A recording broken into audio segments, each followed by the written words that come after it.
It's a privilege to be here for the second day to be part of this amazing law conference. Yesterday was a really special day. If you were here yesterday, I'm sure that you will testify to the same, and today promises to be just as amazing. We're going straight in by declaring today's session open, and for that particular role, it's my privilege this morning to invite the chairman of the Lagos branch of the Nigerian Bar Association, Mr. Olabisi Makanjuola. Please let's welcome him as he comes on stage.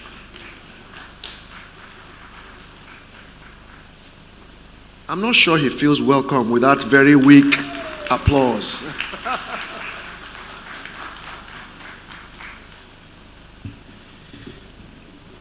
Good morning, distinguished ladies and gentlemen. Good morning, Mama Balogun, Life Venture ON, all invited guests, learned senior advocates.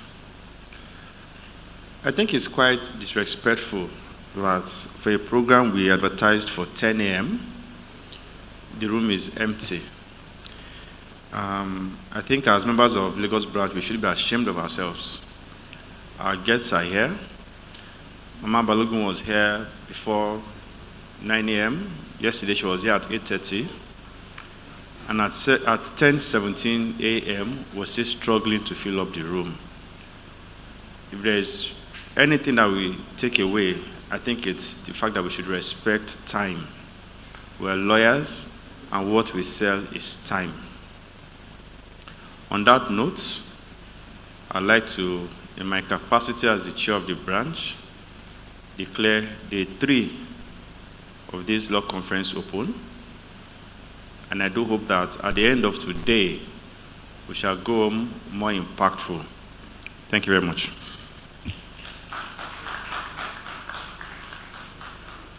Thank you, Mr. Chairman, for declaring day 3 open.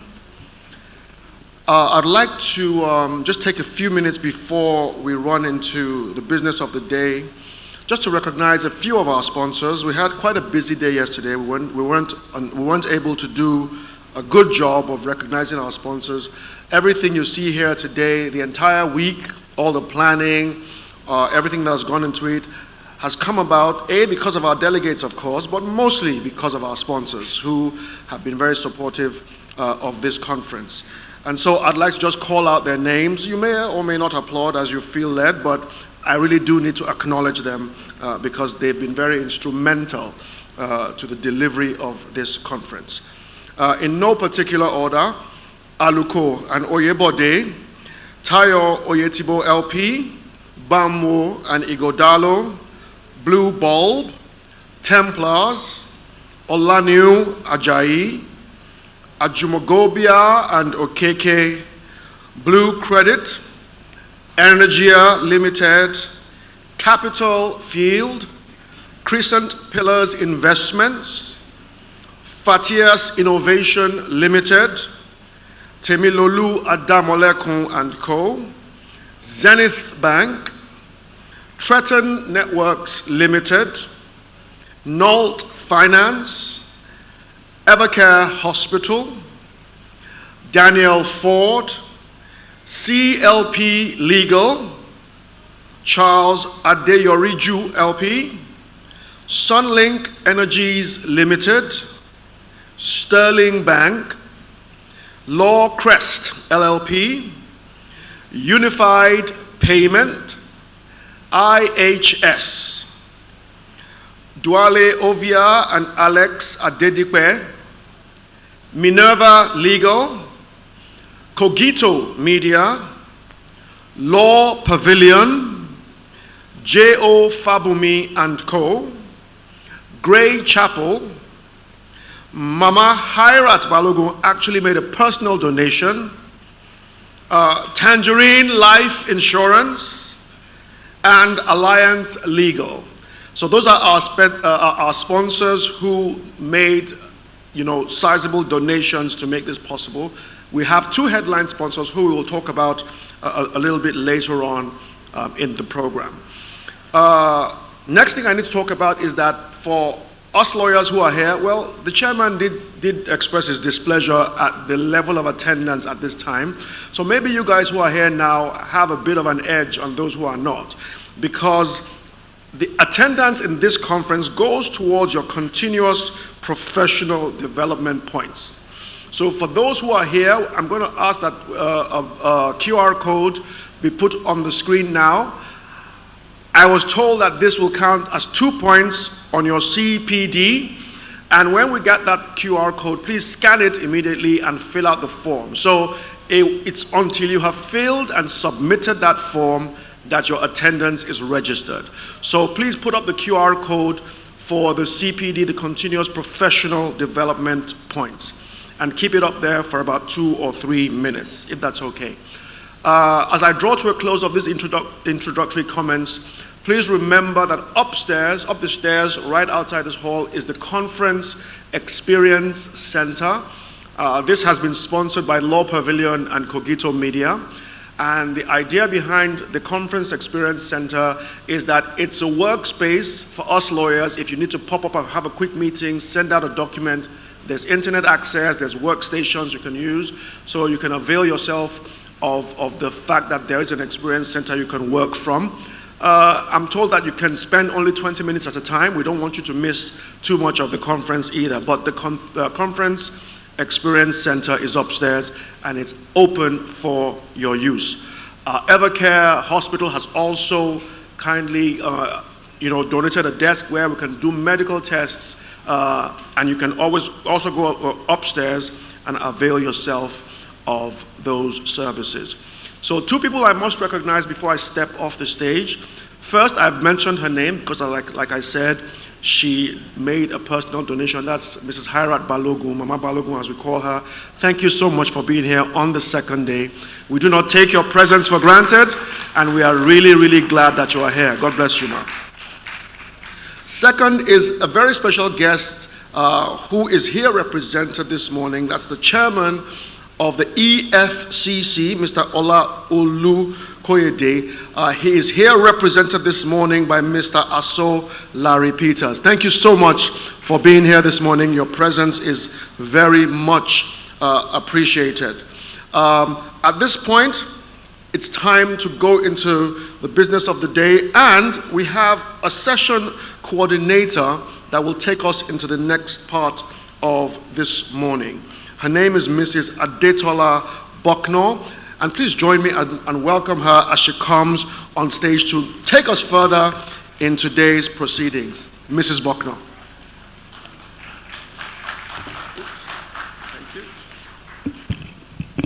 Thank you, Mr. Balogun. Good morning, Leonard Silks, distinguished seniors, colleagues, our guests, and fellow conferees. The session you're in is titled Restoring Public Trust in the Legal Profession. We have erudite scholars, learned silks, and distinguished senior lawyers who are going to do justice to this session in a form of a panel discussion, and we'll come to that later. But before now, we have a keynote speech from one of our distinguished guests, the executive chairman of the Economic and Financial Crimes Commission, Mr. Ola Olukoyede, ably represented by Mr. Aso Larry Peters. He'll be reading to us the chairman's speech. Please make welcome Mr. Aso Larry Peters.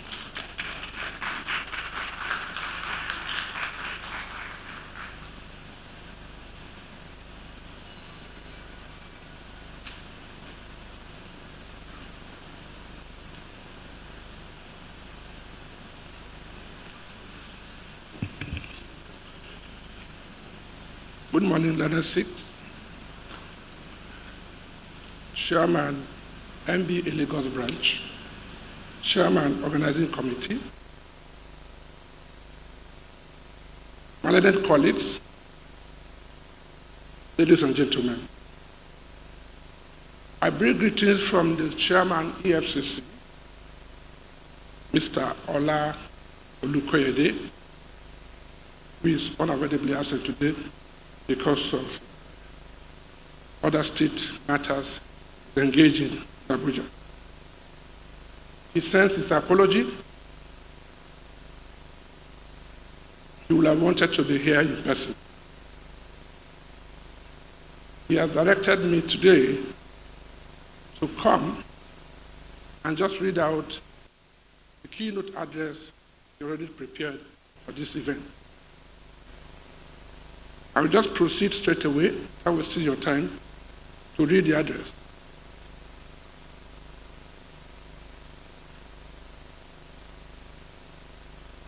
The topic is restoring public trust in the legal profession. Keynote address prepared by Ola Olukoyede, Executive Chairman, Economic and Financial Crimes Commission. EFCC delivered at 2025 Annual Conference of the NBA Lagos Branch.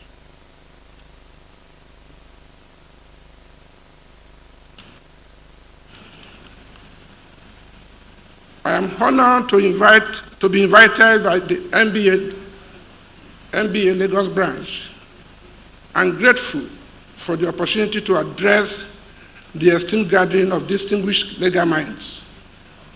The annual conference is a hallmark of my enduring legacy, creating a platform for public discourse on issues crucial to both the legal profession and national development.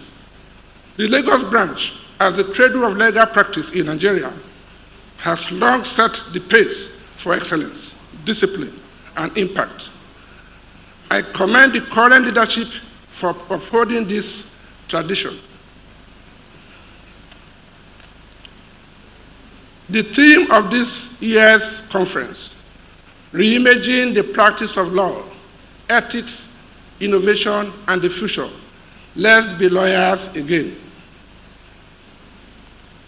is both timely and thought-provoking. It calls for reflection, a return to the fundamental values that once defined the legal profession and gave it its noble character. At the same time, it urges us to envision a profession responsive to changing realities without losing its ethical foundation.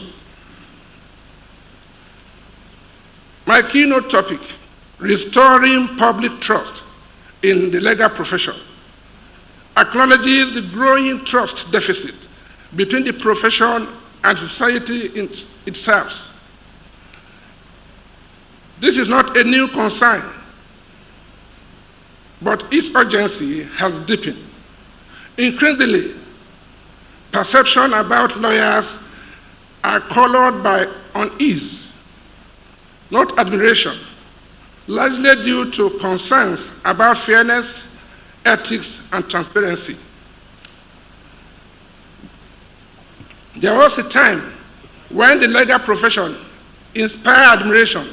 Lawyers were widely seen as defenders of justice and guardians of public good.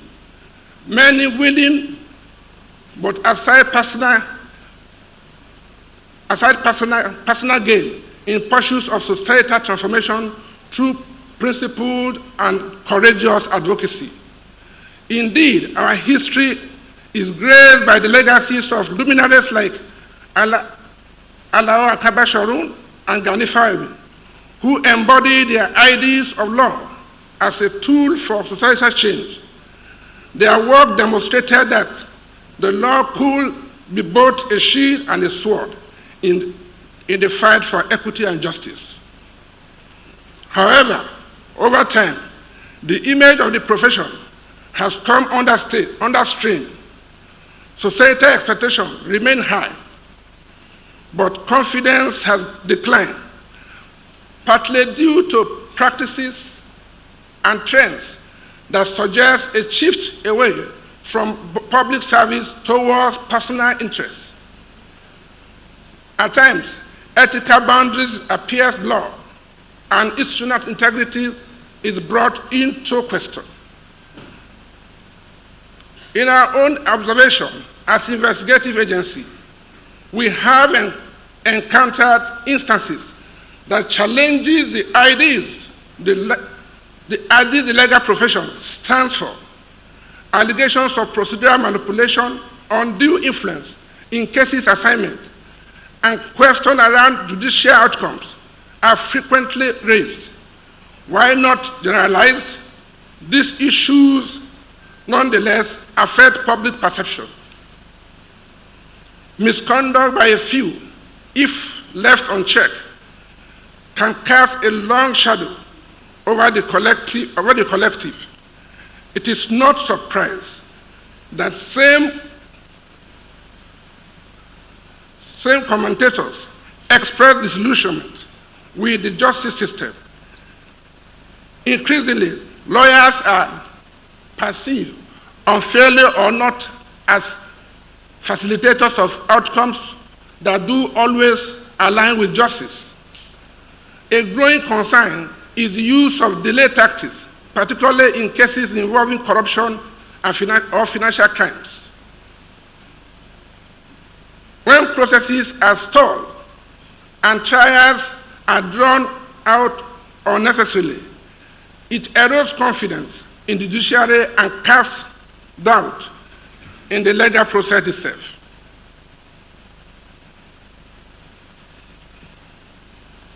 Where it is perceived that cases are being deliberately prolonged,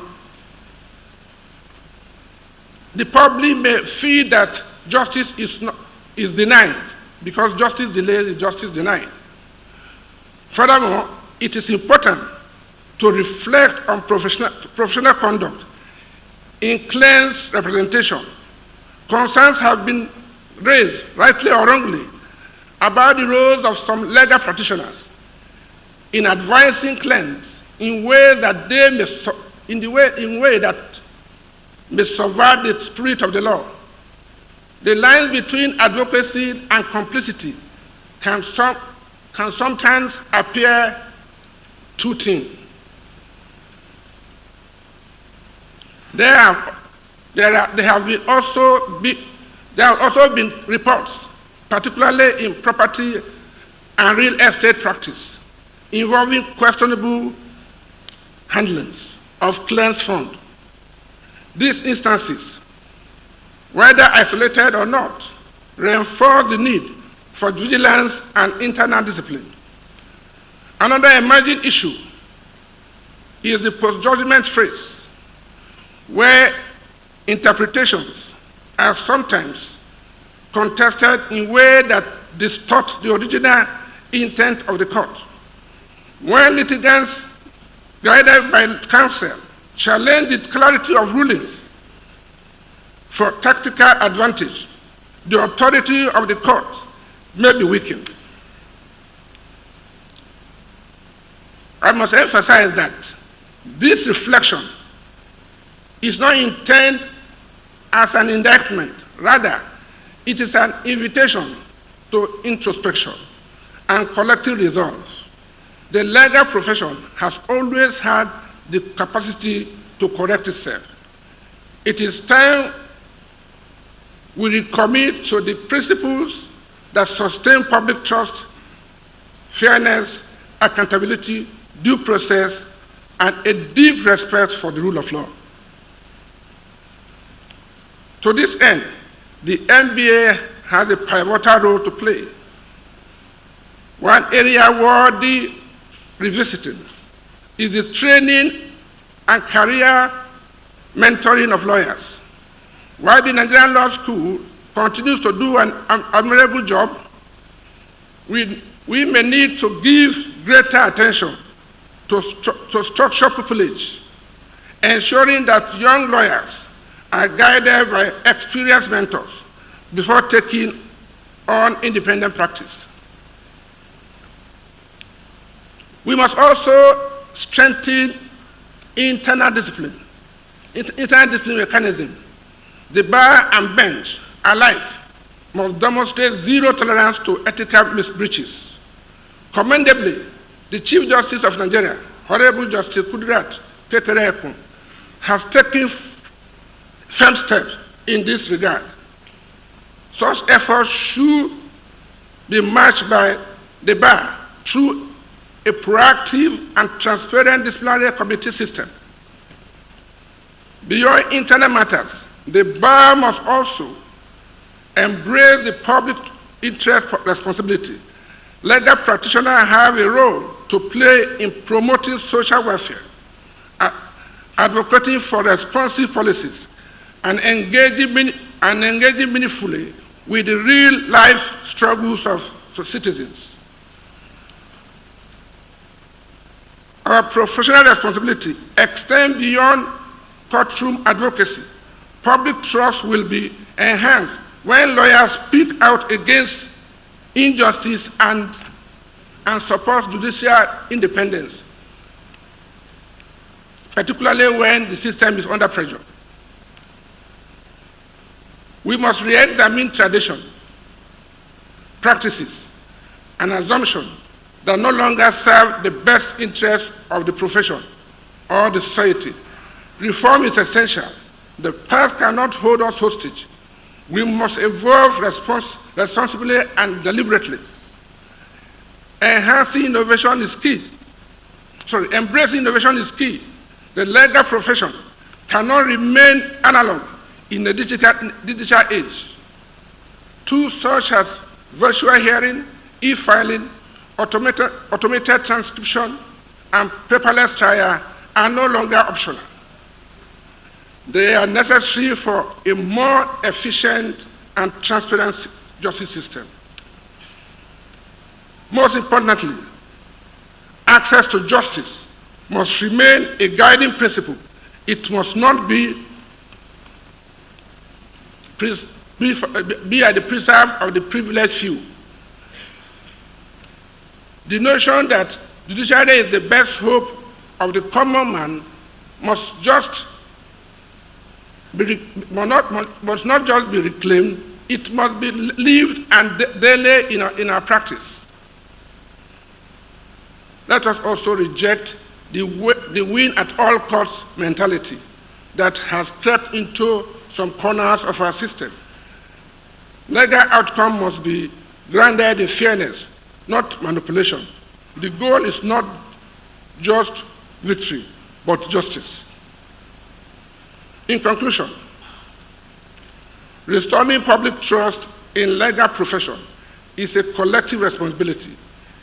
It requires leadership, integrity, humility, and above all, courage. We must act deliberately and urgently to reclaim the moral high ground the profession once held. The future of law in Nigeria depends on what we do today. I thank you for listening.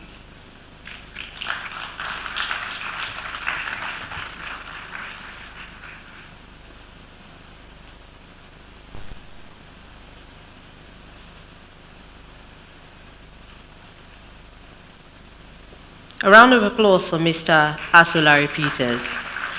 Thank you, and please extend our kind regards to the Executive Chairman. Now, we'll go straight into the panel session. Like I said, we have a very robust panel that is going to consider this topic before us today. This session is going to attempt to address public dissolution with the legal profession, examining corruption, ethical lapses, and institutional failures. It would also touch on strategies for rebuilding confidence, reforming the disciplinary system, and restoring the profession's moral leadership. I'll start by inviting to the stage the chair of this panel in the person of Mr. Babajide Ogundipe. Mr. Ogundipe is the founding and senior partner of Shofunde, Osakwe, Ogundipe, and Begogore legal practitioners. He's spoken globally on arbitration and anti-corruption topics. and he serves as the co-chair of the MBA Anti-Money Laundering Committee. You're welcome, Chair. Next on the panel is, and in no particular order, is Professor Bolaji Onwasonye, SAN. Professor Bolaji Onwasonye is the immediate past chairman of the ICPC. He is currently the Taslim Elias Distinguished Professor of Law at the Nigerian Institute of Advanced Legal Studies. He is a member of the Oxford University's Chandler Sessions on Integrity and recently joined the Chandler's Anti-Corruption Leaders Practice Group. You're welcome, Prof. Next, I'd like to introduce Professor Folukedada Lawansin. Professor Lawansin is a distinguished professor of law and specializes in human rights and technology. She is currently the Dean of the College of Law and Director of the Gender Institute of Caleb University, Lagos. She is also the Managing Partner of District Law Chambers. Please welcome Professor Dada Lawansin. Last but not the least on this panel is Mr. Bode Olanipekun, SAN. Mr. Bode Olanipekun, SAN is a managing partner of Wole Olanipekun & Co. And he has spoken at local and international fora on his areas of expertise being litigation and arbitration. He's delivered thought-provoking insights on legal issues. Please welcome Mr. Olanipekun, SAN. While we were going on with the program, one of our distinguished guests stepped in, and I would like to recognize the second Vice President of the MBA, Mrs. Bolatimi Animashon. You're welcome, ma'am. Thank you for being here. I'd like to hand over to the panel chair to commence discussions on this panel session. Thank you.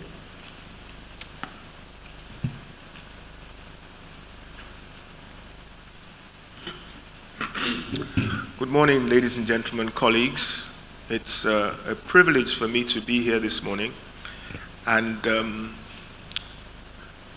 Tolu, for his many sins, roped me into being part of this session titled Restoring Public Trust in the Legal Profession. The first thing that came to my mind when I looked at the topic is that the question, does the public actually have trust in the legal profession? And I think that the attitude that I perceive is that the views of the public towards the legal profession is somewhat schizophrenic. They like us and they don't like us. Lawyers have been the butt of jokes, scorn, derision, and contempt for centuries. For those of you who remember your Shakespeare, and I'll come back to this later, in Henry the Sixth, Part 2, there's a scene where an individual called Dick, who was a butcher, in part of a discussion about a rebellion against the king, said, as part of the rebellion, the first thing we do, let's kill all the lawyers. You've all heard the joke about why sharks don't eat lawyers. The lawyer's in water, sharks around, and the sharks don't eat the lawyer. What's the reason? It's professional courtesy. And there's something that I came across in preparing for this. In the late 1800s, an American journalist described litigation as a machine which you go into as a pig and you come out as a sausage. And as a youth, when I was, you probably tell from my accent, I grew up in the UK, and I was very fond of a satirical magazine called Private Eye. And I think reading that when I was in school is probably one of the things that prompted me to join this profession. Because Private Eye was regularly sued by people. It was a satirical magazine. It used to disclose things that people didn't want disclosed. And they were regularly being sued. And they would make fun of lawyers who would write threatening letters to them. They would never describe the law firms that wrote to them by their proper names. They said, "We received a letter from Messrs. Sue, Grab It, and Run, asking us to do certain things." And there's another, I'll just deal with a couple of other names. I love these names that people use to disparage lawyers. An American law firm, a successful commercial law firm. The name of the firm is Dewey, Cheatham and Howe. Dewey is D-E-W-E-Y. Cheatham, C-H-E-A-T-E-M, one word, and Howe, H-O-W-E. That's the name of a law firm. Another law firm, divorce lawyers. Their name, Ditcher, Quick and Hyde. Ditcher, D-I-T-C-H-E-R. Quick, normal word, and Hyde, H-Y-D-E. And my favorite, specialist tort lawyers. Kick 'em harder and in the groin. Kick 'em, K-I-C-K-H-A-M. Harder, H-A-R-T-E-R. And in the groin is I-N-D-A-G-R-O-Y-N-E. Now I could go on. The people who make these jokes, they don't like us. But when they have problems, the first thing they do is come running. Many of you are probably too young to remember the dark days of rule by the military. One of the things that used to amuse me is whenever these soldiers left their positions of power and people started to attack them in the media and stuff like that, what is the first thing they do? They run and go and get a lawyer, or the lawyer, and go and sick the lawyer on the people who are attacking them.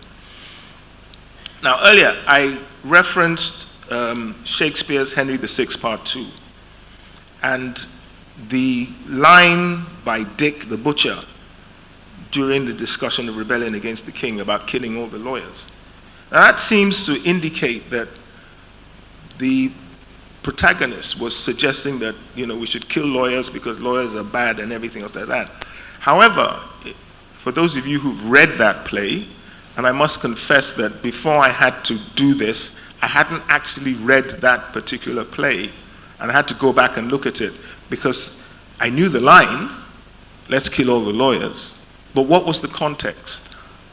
Now the context, and this was made clear in a dissent in a decision delivered in the United States Supreme Court in 1985 by Justice John Paul Stevens. It was a dissent.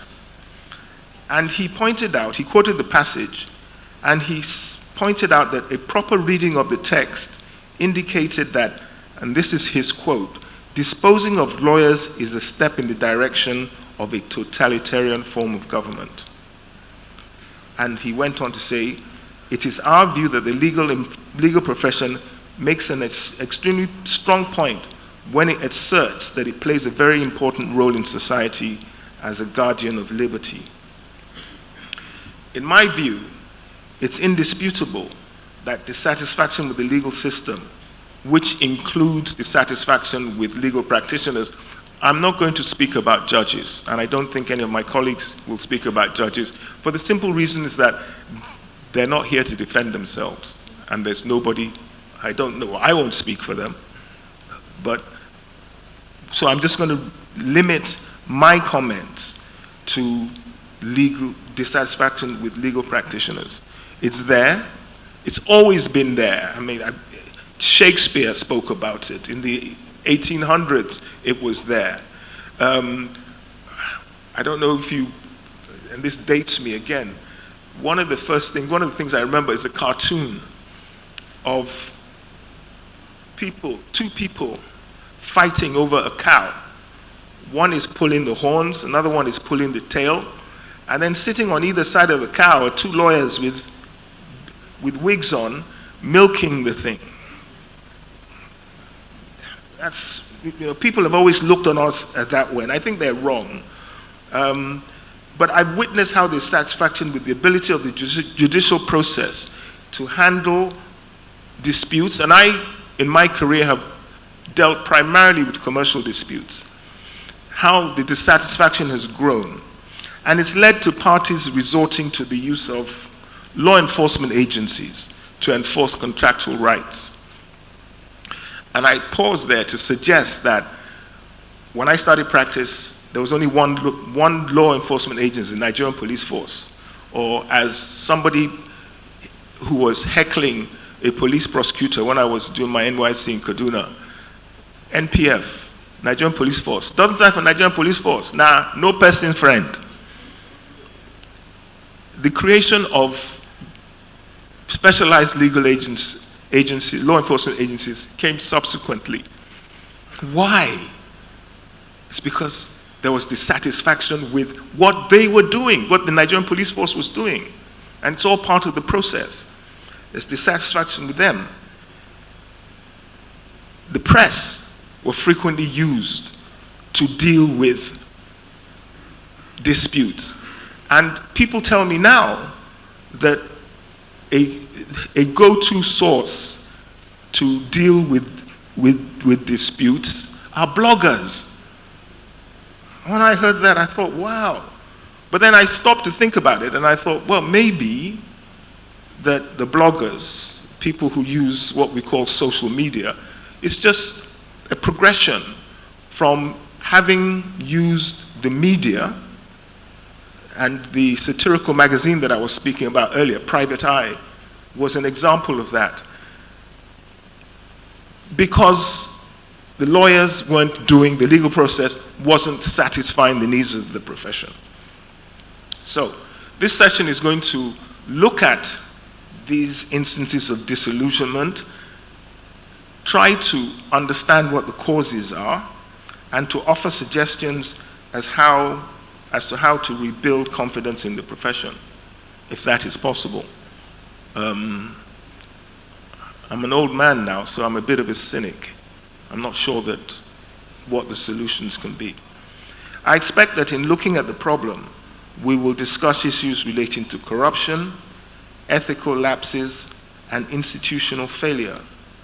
And we will focus primarily on the following 4 topics: the causes of public disillusionment, perceptions of corruption and misconduct. We will look at reforms, throw out suggestions as to reforms, how to rebuild confidence, and how to reclaim the legal profession's role in the protection of fairness and peace within society. To help in teasing out these issues, I have the pleasure of having Professor Bolaji Owasonye. I can never pronounce his name properly, so I'm sure I mispronounced it, and I apologize now. I've known Bolaji for many years, but in all those times, I still can't get his name right. And it's an embarrassment to me. I'm supposed to be someone who speaks Yoruba. My Yoruba is terrible, by the way. I also have Professor Foluke Lawanson, Dada Lawanson.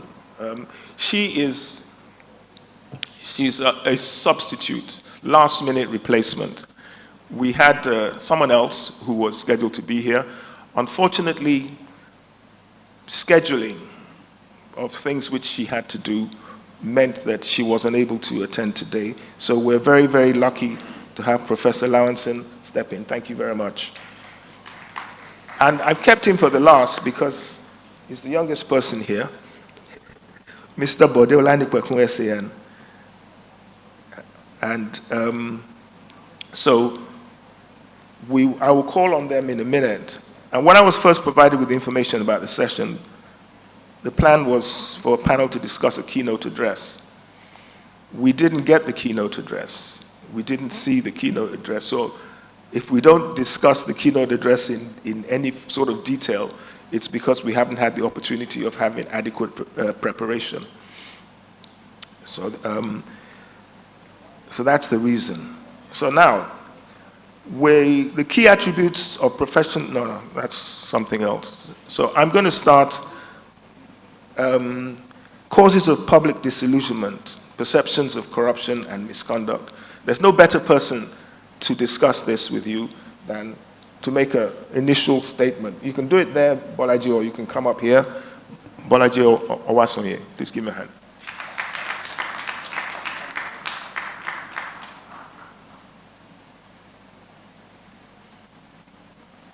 Thank you, Mr. Chairman of the panel, distinguished silks who are in the room, Mama Irad Balogun, colleagues, ladies and gentlemen. Let's start from Henry VI.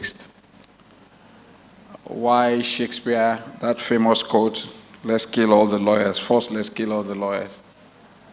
The moderator has provided some context, but the reason Cade, the scoundrel in that play, suggested killing all the lawyers was because himself and some accomplices were planning an insurrection.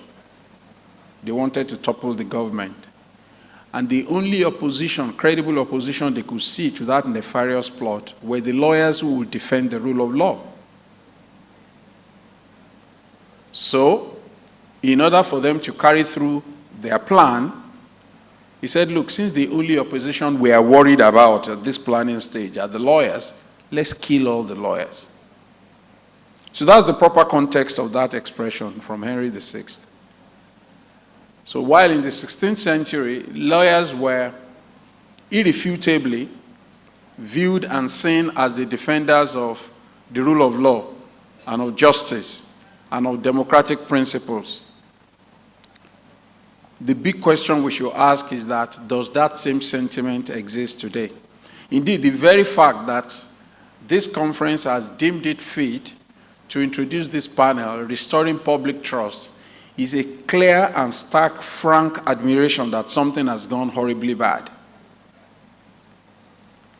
Now, I'm going to differ from the position of my moderator and chairman of the panel when he says they don't like us, but when they run into trouble, they come to us.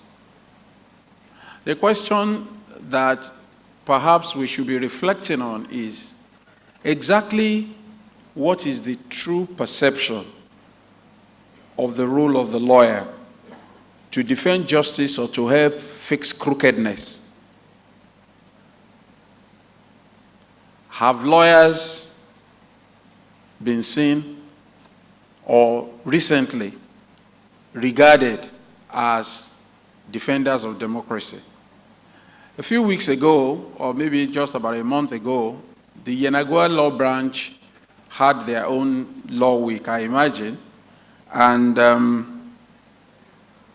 one of the speakers was a former vice president, and it was widely reported as saying that we needed to do something very urgently because this profession was crumbling under the weight of corruption based on accusations against lawyers and judges. So clearly, this is something that is of concern, and I commend the Lagos branch for bringing this to the fore. The question that I asked, are lawyers perceived as defenders of democracy? We have seen the legal profession used to attempt to truncate democracy even in this country. Recently, this season we're celebrating June 12. And one of the heroes of June 12 is right here in our midst, Olisa Agbakoba. I saw you on Channels TV reminding them of people that were left out of the struggle. Now, a lawyer was used to file applications to frustrate the conclusion of the process. A judge gave a midnight ruling that stopped the conclusion of the process. That singular action threw Nigeria back several years in democratic growth and development. He threw up Abacha, who looted the country so badly that up till today, we're still tracing Abacha loot from all over the world, and I doubt that we would ever recover everything that was stolen. Lawyers played a role in that process.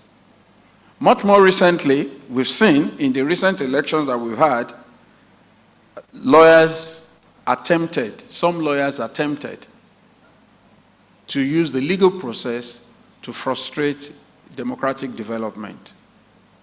But for the stout resistance of the courts and the punitive costs that were awarded, perhaps we would be singing a different story. So the point I'm trying to make is that we need to ask ourselves, have lawyers in the 16th century were a threatened species because a group of people saw them as the obstacle to their plan to derail democratic institution and to defend the rule of law. And since they were regarded as stout defenders of rule of law, they wanted to eliminate them. But that's not the picture today from all of the examples given by the moderator. Recently, the Legal Practitioners Disciplinary Committee published a set of reports of the decisions of the LPDC. I was at the launch in Abuja, and in the review that was done by my colleague, Dakas, he tried to itemize the kinds of reasons and cases why that came before the disciplinary committee. So this will seem to suggest that these are the categories of cases for which we are losing public trust. Mishandling of client funds by outright conversion for personal use, failure to remit settlement proceeds or other monies due to clients, non-disclosure or lack of transparency in financial dealings, fraudulent billing or unauthorized deductions, breach of fiduciary duty owed to clients, lack of professional integrity in financial transactions. Other categories are engagement in activities or vocations incompatible with legal practice, abuse of office, brief solicitation or ambulance chasing, disparaging of other legal practitioners, advertisement prohibited by the rules, etc. Now, these second categories are not infractions that are backed with mala fide. Okay? We can argue. But are these the kinds of cases, is this the reason why the public do not trust us? I don't think so. Because it is the client who has had a personal experience with a disreputable, unfaithful lawyer who would have an impression. But when you talk about the larger society and what they think of lawyers, many of them have never used lawyers, and yet they form this opinion. They form this opinion because of the bigger issues that they read of in the media and what they think the role that lawyers play, unsalutary role that lawyers play in such things. So the keynote speaker said, for example, lawyers delay cases. The cases they start, but they never finish. Whether they are civil or criminal justice cases, both have impact on the society. So you know when the case starts, you don't know when the case ends. So those are some of the, it is those kinds of cases, the kind of June 12 example that I gave, that horrifies the public, who think that if you really want to upset the apple cart, get some lawyers. Obasanjo had been quoted as saying that if you really want to upset an election, get some Ogbologbo lawyers, to use his words. So I think that it is not these small fry cases, not that they are not important, that the LPDC has considered. In any event, I looked through the thing, I didn't see any big fish. And when I was in ICPC, and I'm going to close my prefatory statement with this, I used to get letters from lawyers, law firms. Our client is a public servant going about their lawful duties. Our client was approached by Mr. X, who offered to get employment for our client's daughter, son, blah, blah, blah, blah, on the payment of 10 million. A lawyer writes that kind of letter to a law enforcement agency. Now, what were we taught in school? Where the parties are in pari delicto. The position of the defendant is the strongest, isn't it? Because the courts cannot be used to enforce an immoral or illegal contract. A contract whereby you bribe to get a job, you don't get the job, you can't get your money back, you have the audacity. And when Mekiao visited me, I compiled some of the letters, I displayed them on the screen, I showed him. At some point, I started asking myself, are these people really lawyers? And I have some of them on my slide. If Jide wants to see them, I'll happily show them to him once I go back there now. You know? So I think that we should ask ourselves the question, why should we be trusted? Have we earned the trust of the public? Because you see, when the head of a family begins to say, you people don't respect me in this house, you don't respect me in this house, you should ask yourself, respect is not demanded. It is what? It is earned. Have we earned the trust of the public? Thank you.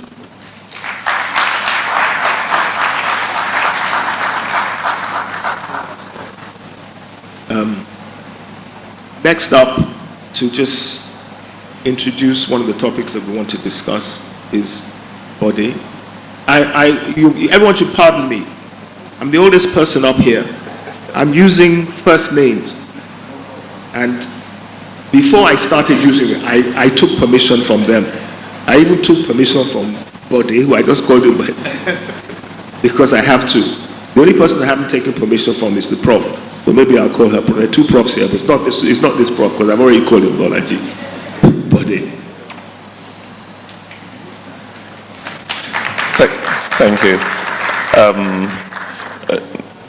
Mr. Ogunekwe doesn't need to take permission from me because my daughter and his grandchild are schoolmates. Good morning, everyone, and I would stand on the existing protocols. Just to speak to the subject of why there is some kind of diminution of public trust in the legal system or the legal service provision sector. And my view really is that there's some kind of correlation between the perception of the quality of outcomes and the trust in the system. So if the outcomes are perceived as fair, of course, there will be increased trust in the system.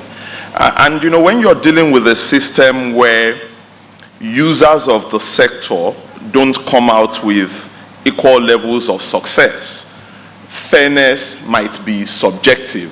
So if you go to court, for instance, there's likely going to be a loser and a winner.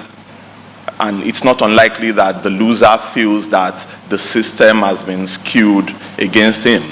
But if outcomes, judicial outcomes and conduct of lawyers in lawyering is based on uncompromising application of established legal principles,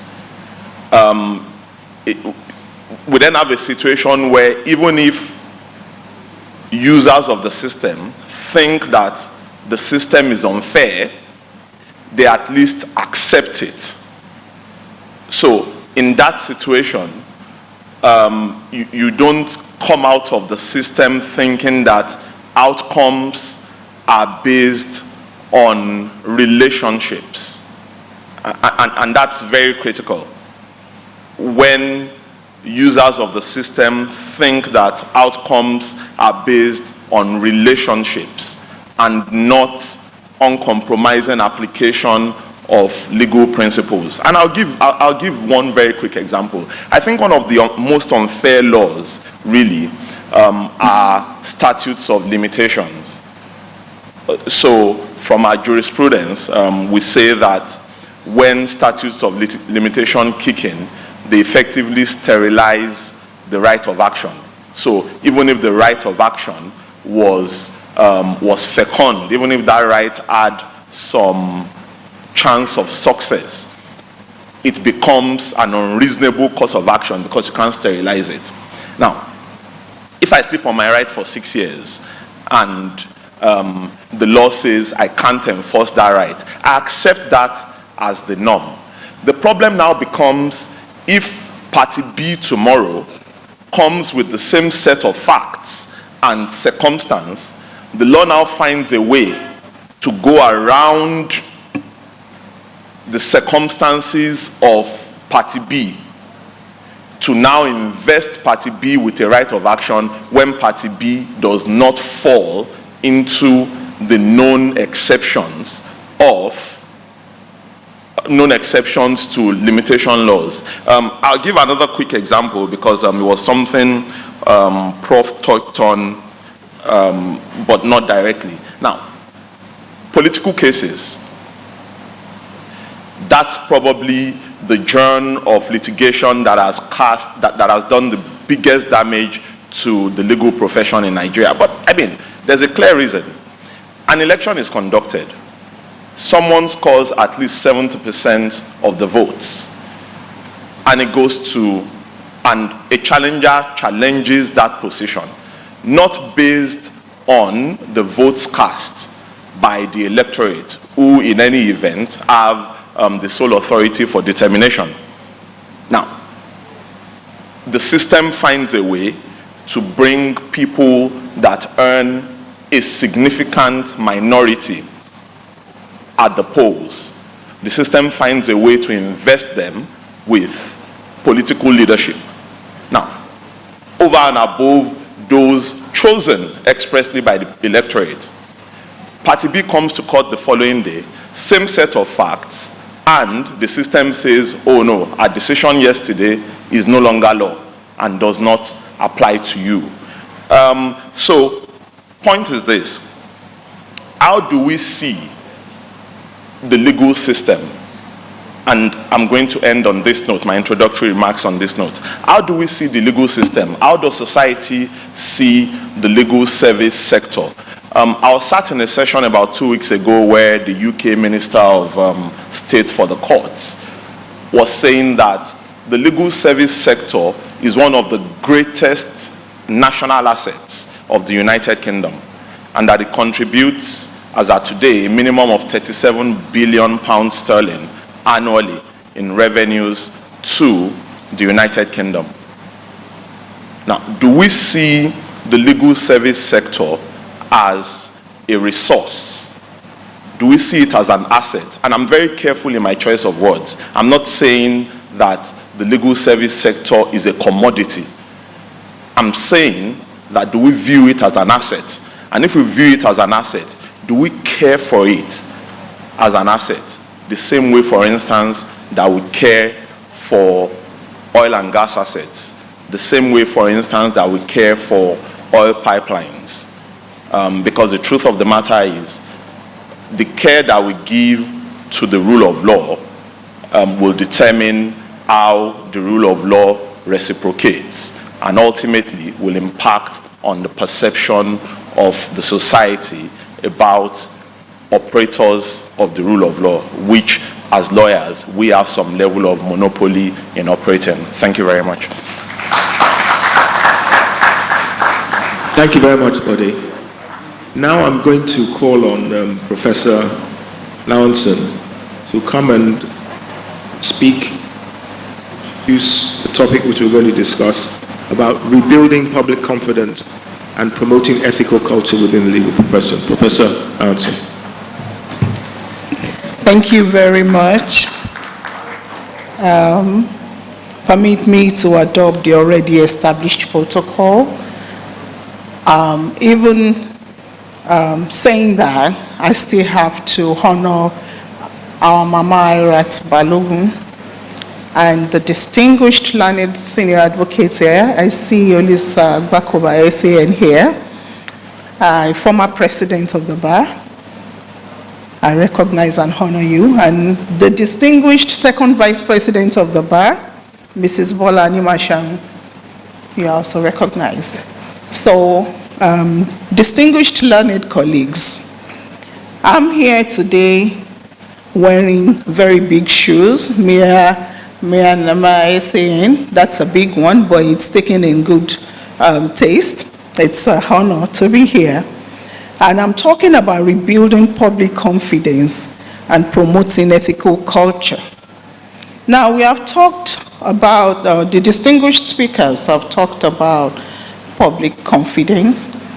Public confidence by itself is a collective belief in the reliability, honesty, and competence of an institution, system, or even an individual. So basically, what we're talking about is shared trust. Are lawyers trusted? I think that's the whole point we're trying to discuss here today. So how do we rebuild public confidence?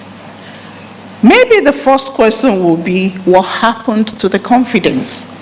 Why do people have very biased opinion, or let's say distrust of the lawyer? We can answer that question in different ways. But yesterday we were here and we talked about different issues around public trust, as it is. But fundamentally, I see that something missing in our legal education. And I say this as a law teacher.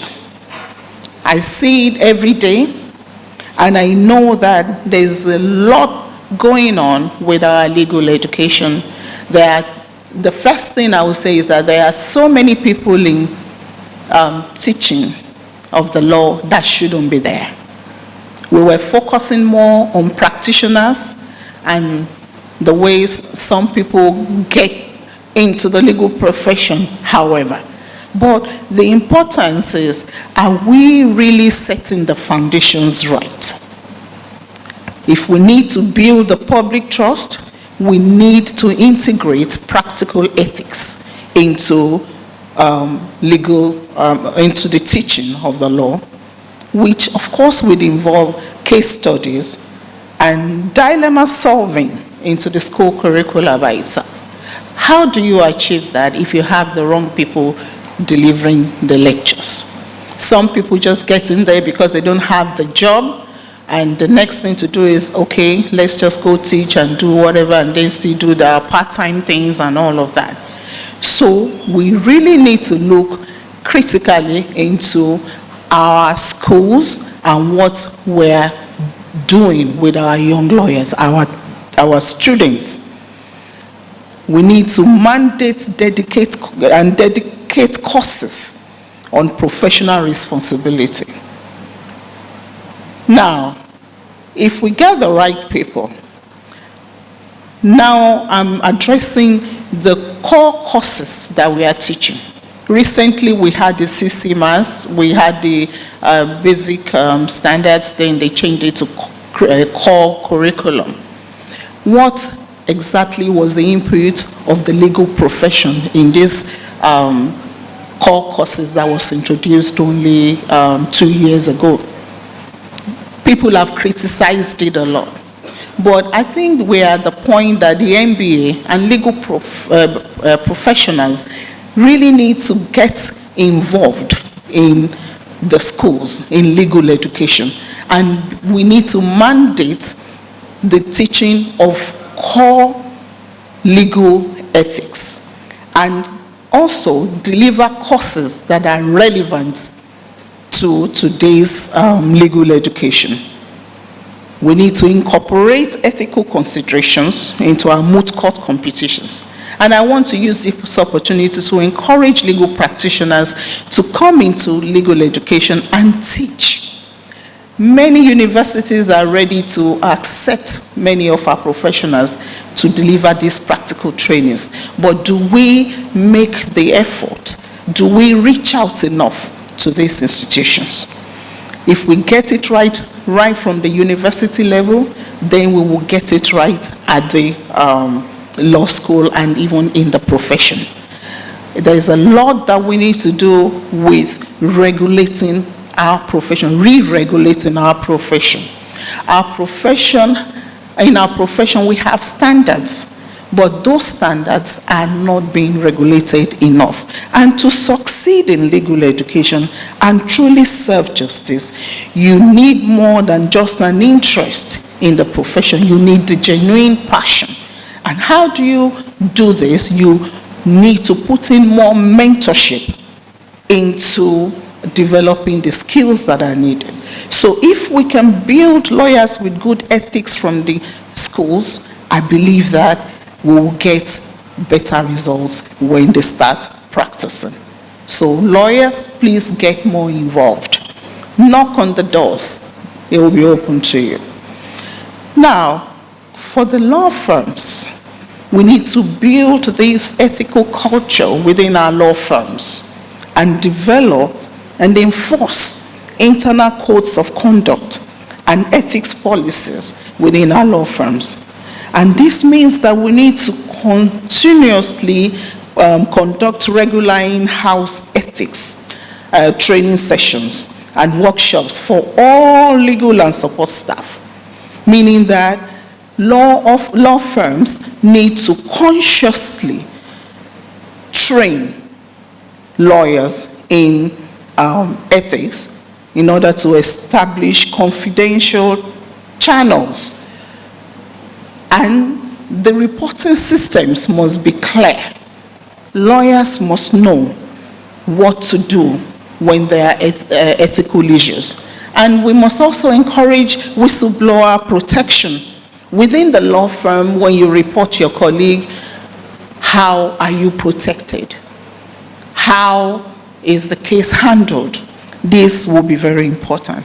And I can't emphasize this enough. We need to promote a culture of mentorship where senior lawyers actively model and instill ethical behavior in junior colleagues. Junior colleagues need to see what you do and how you do it.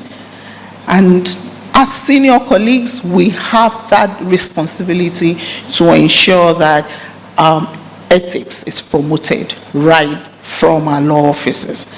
And I'm saying all of this because it will be very important for you to take keen interest in what you're building with in-house. And it is only going to be a reflection of what our colleagues, our junior colleagues, and even our, everybody would see outside. The perception outside will be important, especially when you go to court. You see some lawyers display some attitudes. You wonder where they were trained and who their seniors are. Now, the court is a public gallery. It's not just lawyers saying what is happening.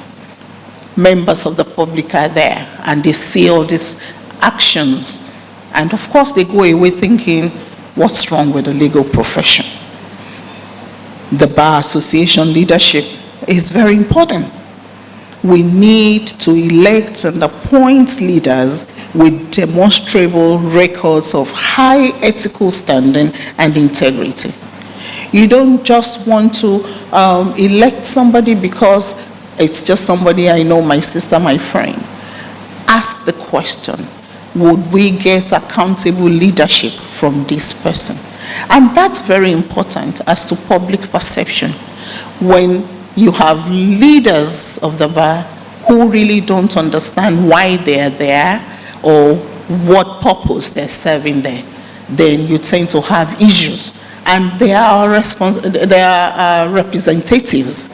So it's very keen. And we also, in our different endeavors, the way we go about our business will be very key. So we need to be ambassadors of the legal profession and ensure that we put up our best behaviors by being financially accountable to our clients, by doing the right things. And please let us all go back. I encourage each and every one of us to go back to the rules of professional conduct.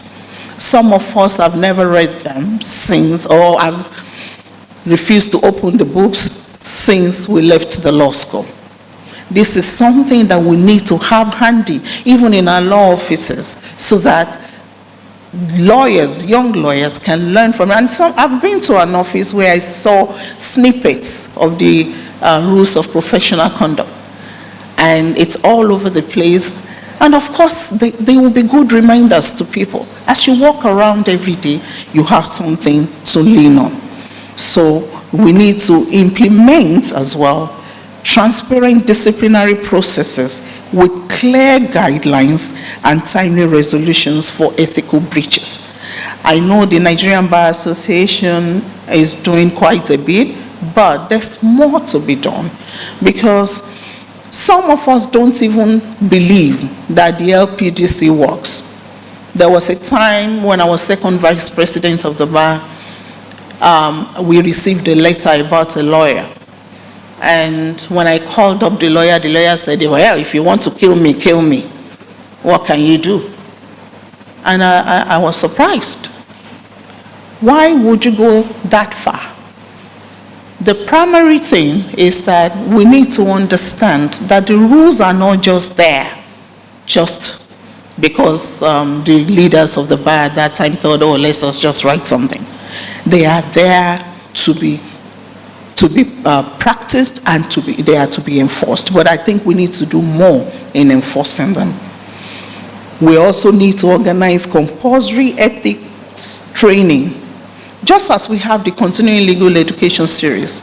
I think ethics, the training on ethics should be very fundamental. I remember I saw in a foreign jurisdiction the realtors, Illinois realtors, and they said sexual education is compulsory. So if you don't take sexual education training, you cannot work. And it got me thinking, do we even have ethics training as part of our continuing legal education training every year so we don't forget? I think that is something that the NBA really needs to work on now, going forward. Because I think if we do it every year, and it's part of the requirement for you to get your practice license, it might be that we will pay better attention to ethics. Importantly, please let us all lead by example in all public engagements and internal operations, showcasing our unwavering commitment to ethical principles. So, MBA also has to develop ethics helpline, because I find that in my experience as a leader of the bar in my own capacity, I find that many people don't feel free to report because of the backlash. But I believe that if we have that hotline, it might be easier for many people to report. And if you know you're being watched and you will be reported, I think you would do a reality check and ensure that you do the right thing. But the profession is at the point that we really need to do a lot. As individual members and as a corporate organization, we need to do more to improve the lot of the profession. So let us foster critical thinking and ethical reasoning skills through all these interactive seminars and discussions. I'm going to end by talking about the importance of technology in all of this. We need to develop user-friendly informational materials, brochures, websites that will engage on how to engage legal services ethically and what to expect. So we need to strengthen our legal system and create a robust database of pro bono opportunities that we can all participate in, where lawyers can be matched with deserving cases. Pro bono service is very essential, and we need to recognize, importantly, and reward lawyers and firms that make significant contributions to pro bono work, setting a positive example for the profession. I thank you all for listening.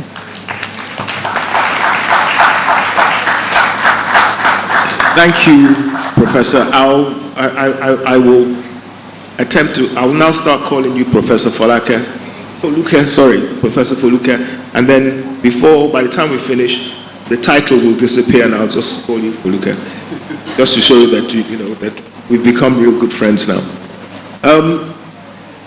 We're going to try and have a discussion. I'm going to throw some questions around amongst us here, and then towards the end, we'll try and leave some time for some questions, comments from members of the audience. The first question that I wanted to throw out there, I'm going to start by asking Professor Bolaji, because he's a professor, and I'll ask Professor Foluke, and then I will ask Bode, because he's the youngest one here. And I'm going to try and be a bit provocative. You get to the law school to study for the bar, to qualify to be a professional legal practitioner.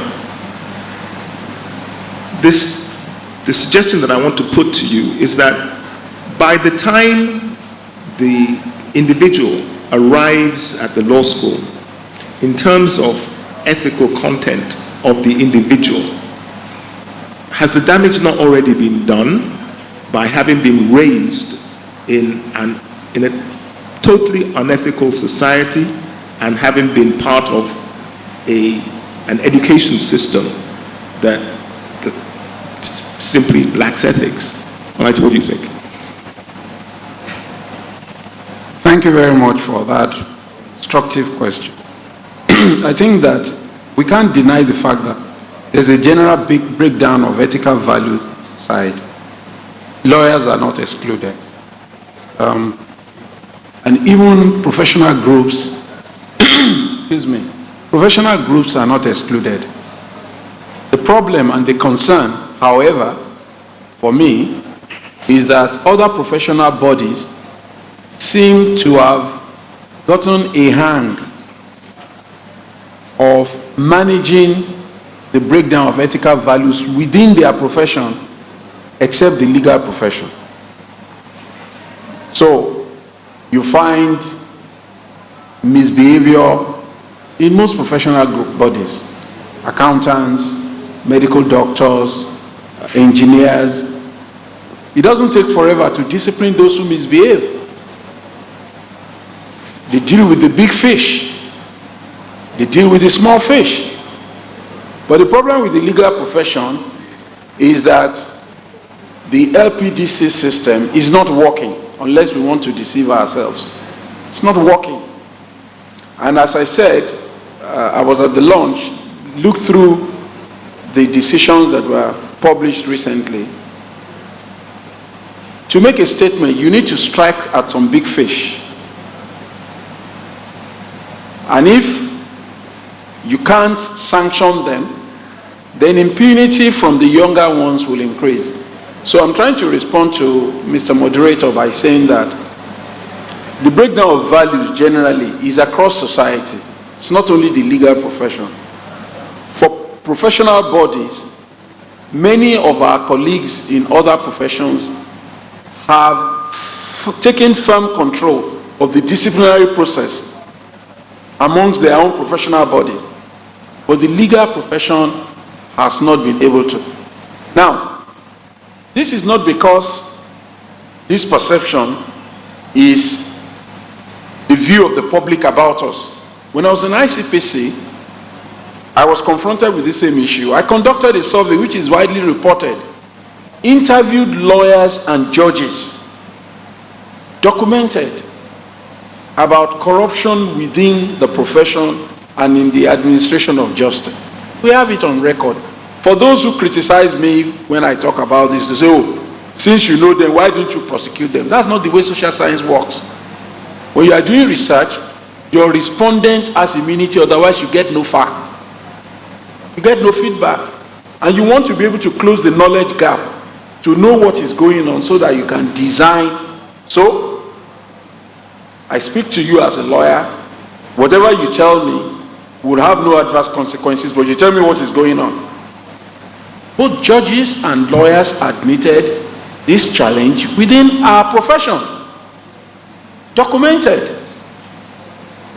So there's no doubt about that. But the problem I have is that in cases, and I'm going to put Olisa on the spot, you probably won't remember what I'm going to say, but I'm going to say it anyway. When Olisa was president of the bar, I mentioned to him about a lawyer who had falsified hearing notice in order to delay a case. I don't know if Olisa remembers. This character was acting for some tenants in the property. They did not want to yield up. An organization that I was part of had bought the property. So I said, we should go to court. So anytime, and I hired another lawyer. I wasn't representing myself or the other group. But every day I was in court. When they asked for adjournment, I said they should allow him to choose a date. And he picked the date. On this fateful day, he came and said, oh, he was in the Court of Appeal in Ibadan. I sent a junior colleague of mine to Ibadan on the spot. They go to Ibadan and get there and confirm that this trap is court.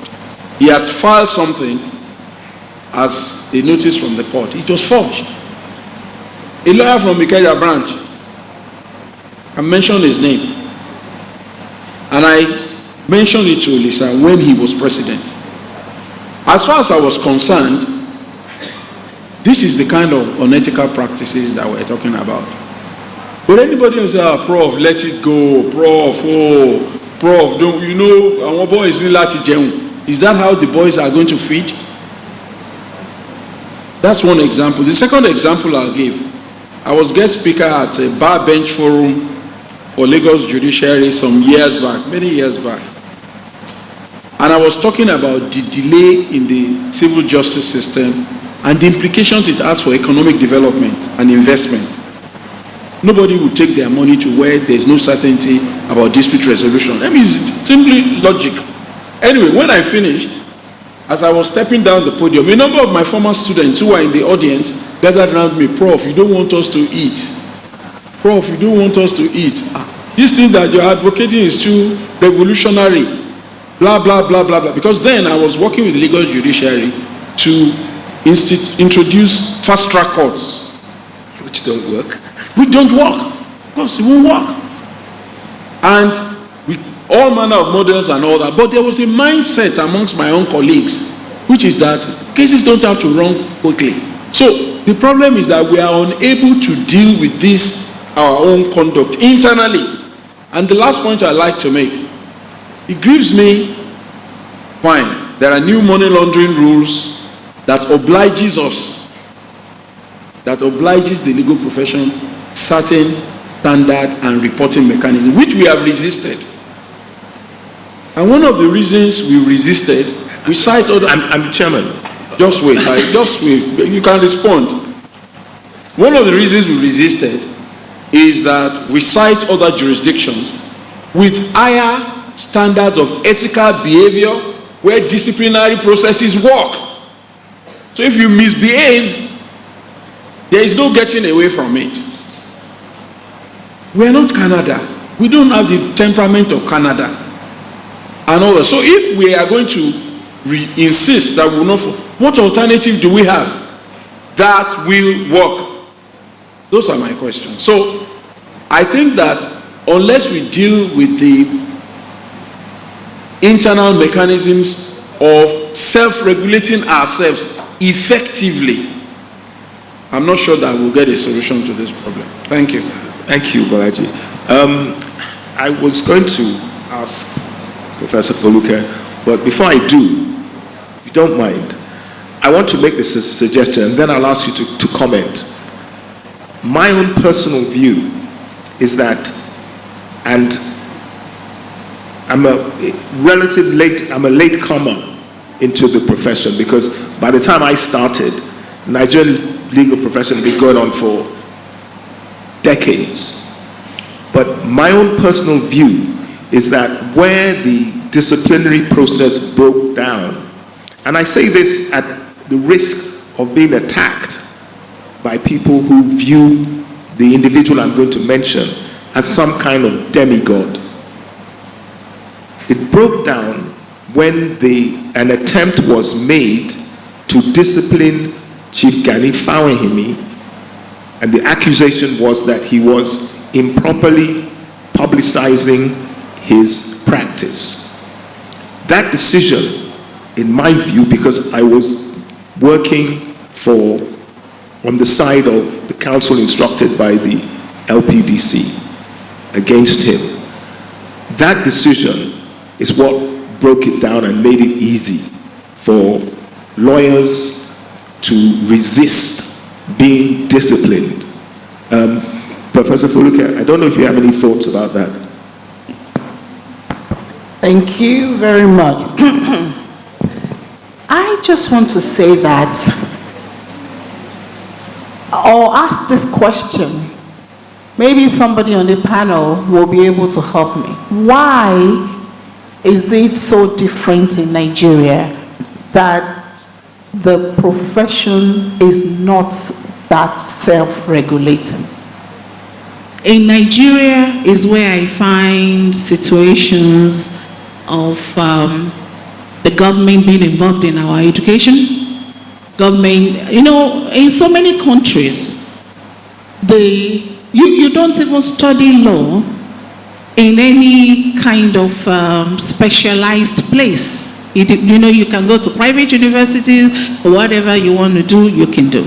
But there's the regulatory body, which is the bar itself.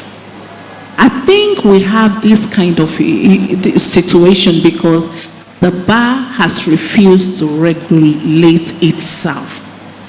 Admission into law practice is done by the bar in some jurisdictions, in many jurisdictions.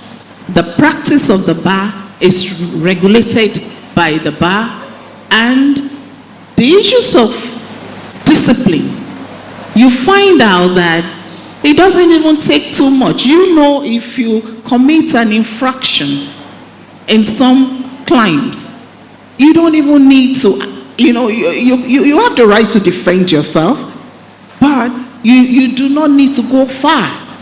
If the bar in Nigeria is that powerful, yesterday we were talking about the input of the government in some of our activities and all of that.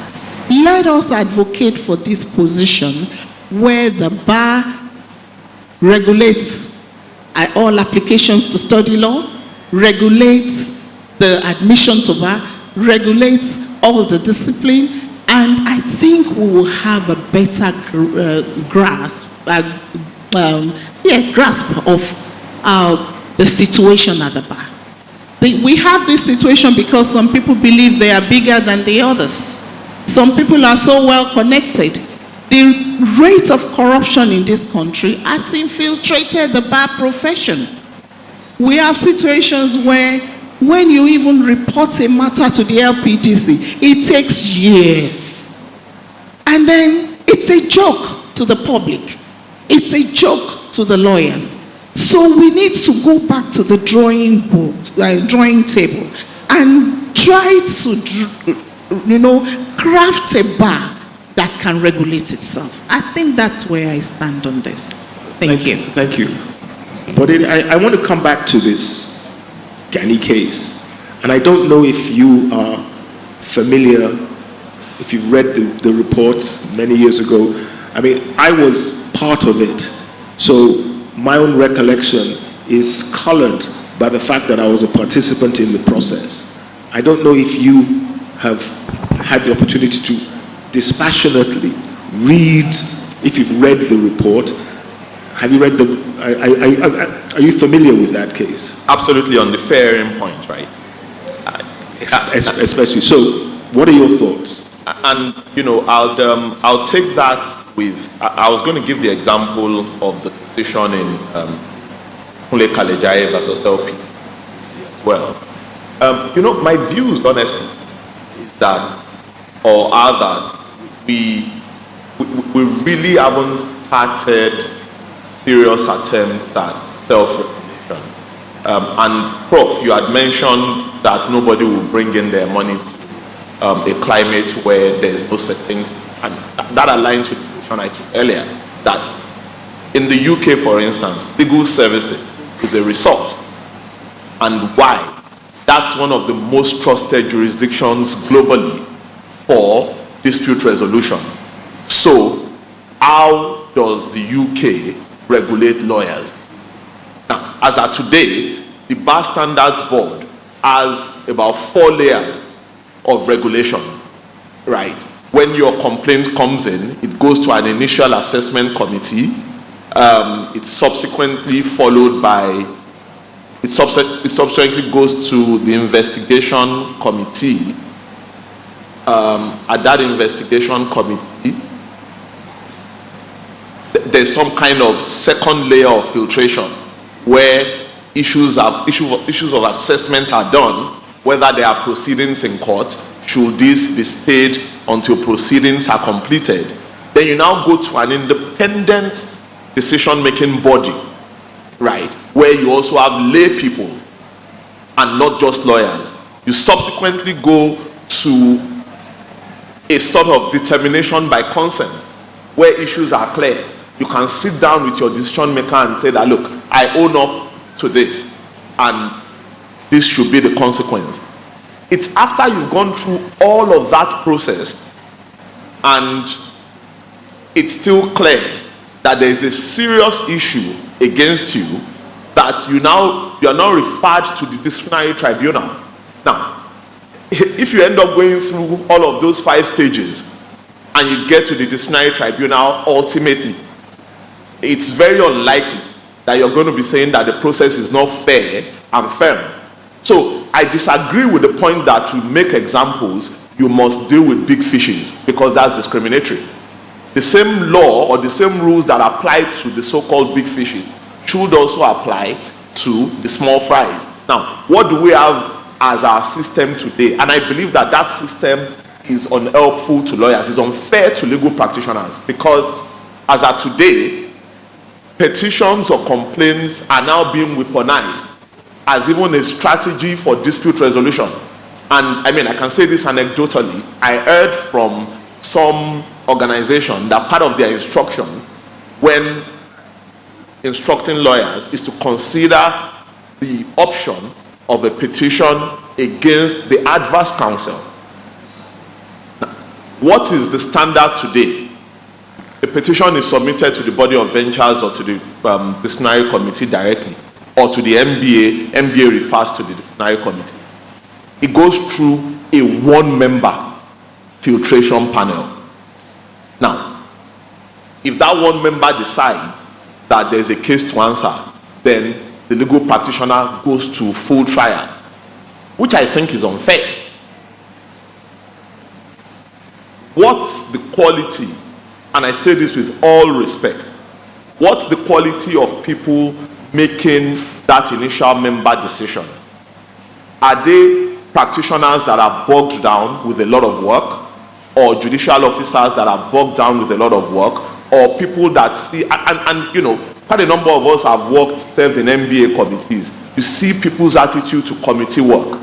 So we should even start thinking, should we pay people that sit on disciplinary committees?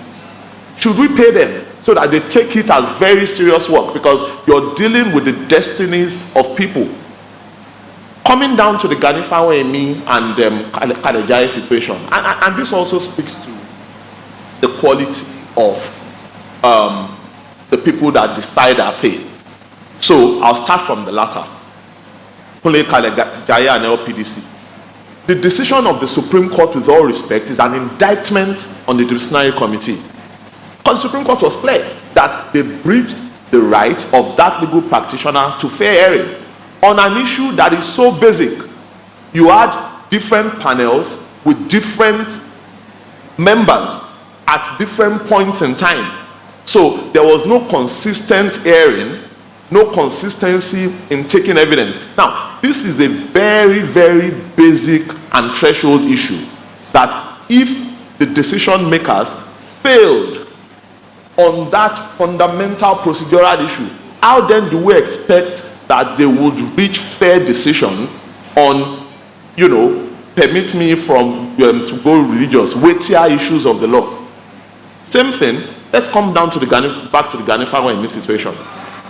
If my memory serves me right, the point the court was making was that he essentially was told to come and take his verdict because the accuser was also part of the decision making, or the accuser was part of the decision making panel. Now, I think that that's a fundamental issue of fair hearing, because if we look at our jurisprudence in Nigeria, our position is that the process most times is more important than the outcome, or the process might be more important than the outcome, such that if a part of the process is tainted, it ultimately taints the final outcome. Now, if you have a system where you have different layers of filtration, you will not risk this type of situation where someone that had participated in the initial process now comes down somewhere down the line to also decide on the outcome. It's the same way if you are a trial court judge, you decide a case at the trial court. Once you get to the appellate court and it comes before you, you recuse yourself. And I think it's a fundamental issue of fairness. So we should rethink this whole process and the levels of filtration that lawyers go through. I think so. There's a red sign there saying time up. It's wrong, right? Because on a number of grounds. First of all, we were scheduled 10 to 12. It's not 12. Second, we didn't start at 10.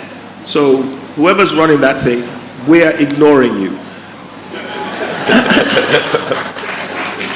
I wanted to come back on that issue. You see, the reason why I say that Gani case was the beginning, right?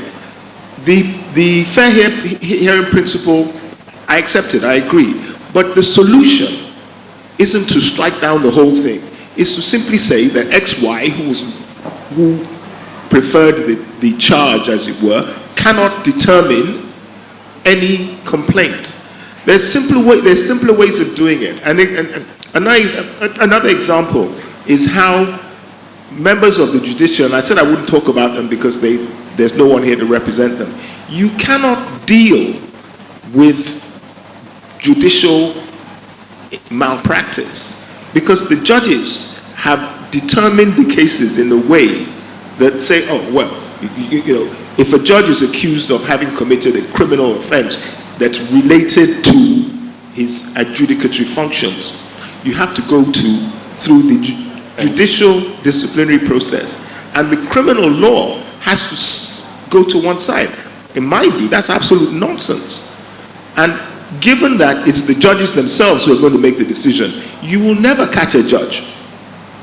So I can understand why the executive felt that they had to behave the way they did. I'm not excusing that behavior. Yes, please. I don't excuse that behavior, but I can understand why they did it. But I'm minded to agree with Jide's position. In ICPC, again, some judges who had been indicted by the NJC and were dismissed, we decided to prosecute them. They filed an action to stop that process. The case was never designed to be prosecuted.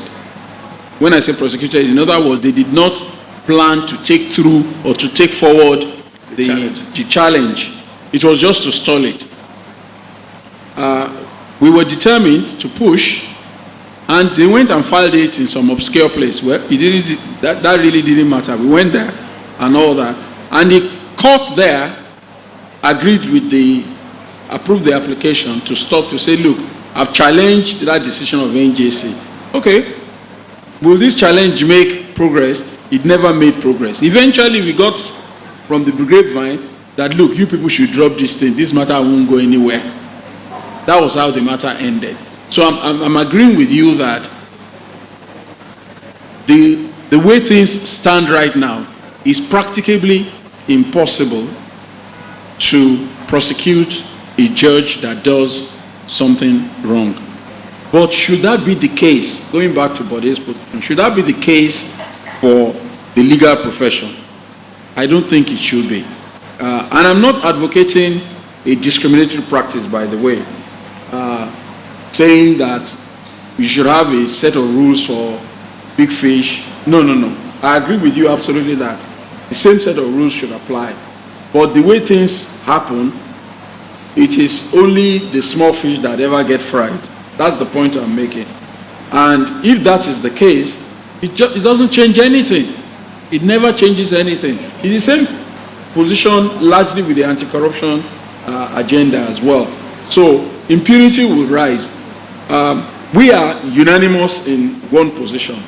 We need to review the existing mechanism. It's not working. We have no disagreement about that. Whether or not we have the wherewithal, the willpower to take it forward is what the MBA executive, BC and Ho, would have to decide. And the vice president of the MBA who is here. The fidelity to see that through is what we need to then begin to contemplate. Thank you very much. Thank you. I've just been given confirmation that the ignoring the red light has been sanctioned by the organizers. Thank you. We appreciate it. Now, I wanted to then, when we come to the conclusion that, we've reached the position where we think that the LPDC doesn't work, it's as if there's, how can I put this without upsetting people? Not that I mind upsetting people. That the system is rigged against finding a solution. How do you think we should move forward? Because if we here, legal practitioners, acknowledge that the system is rigged and it's rigged to not deliver an outcome that will address the problems which we have identified exist within the profession, what are the solutions? Should we all go home? I mean, I've been doing this for a long time, so I don't mind going home now. But for younger people, what hope can we put out there for them? We'll start with Professor Foluke here. What hope? Thank you very much. The situation is not all dire. I believe that what we're doing in here is very crucial.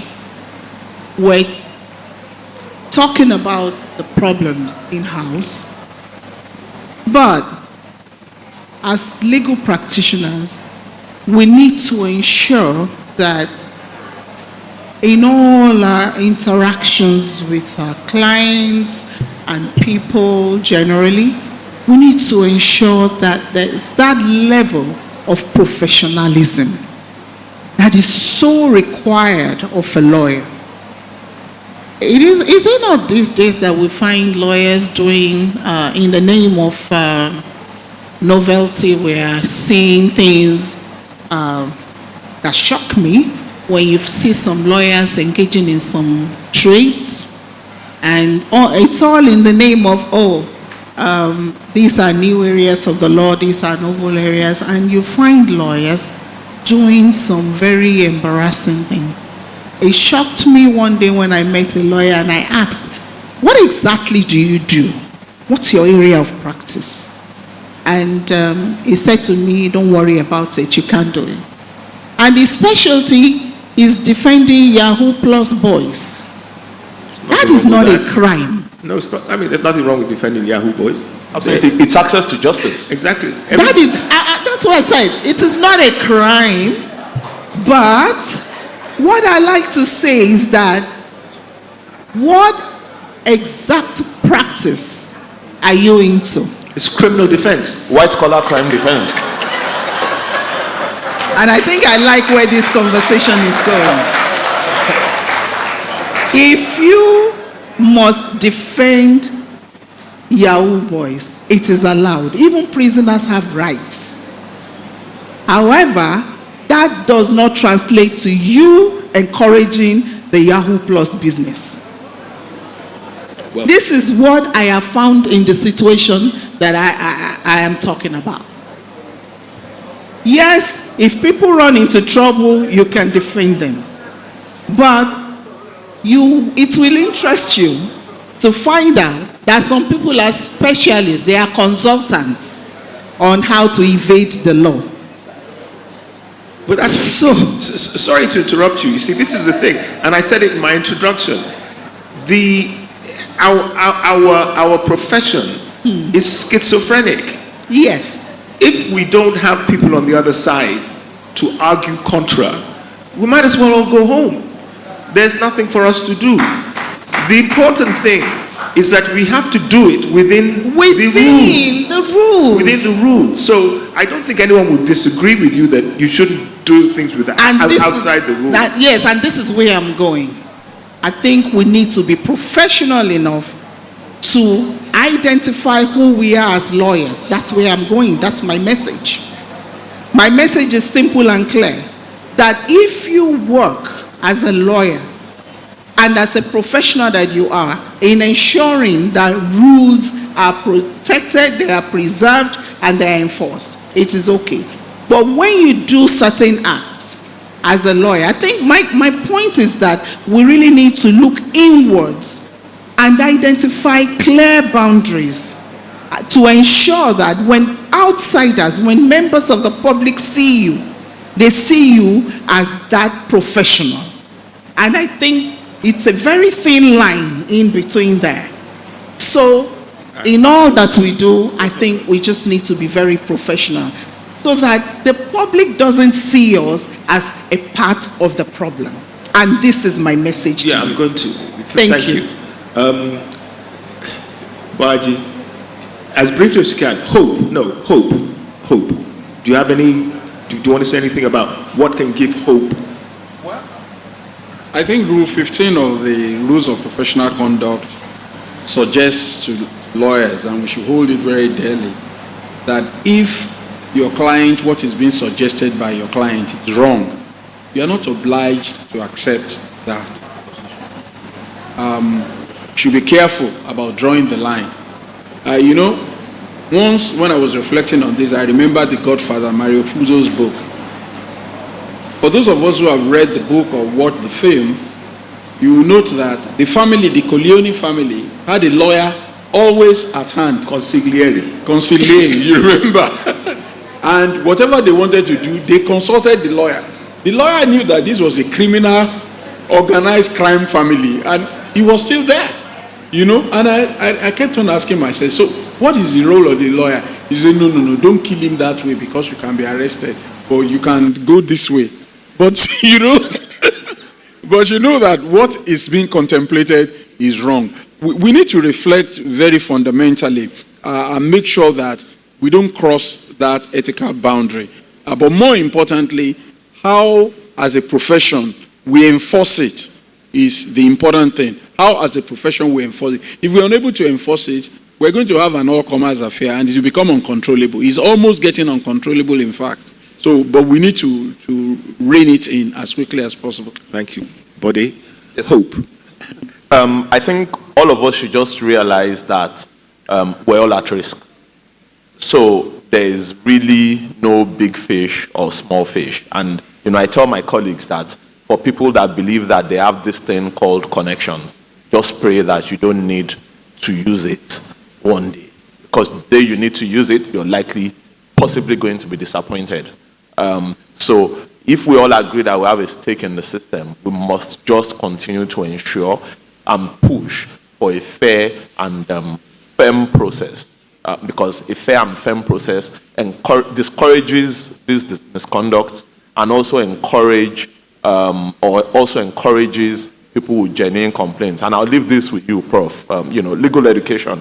I just thought of the three biggest problems confronting the profession yesterday, and I thought ex parte communication with judges outside courts, abuse of court process, forum shopping.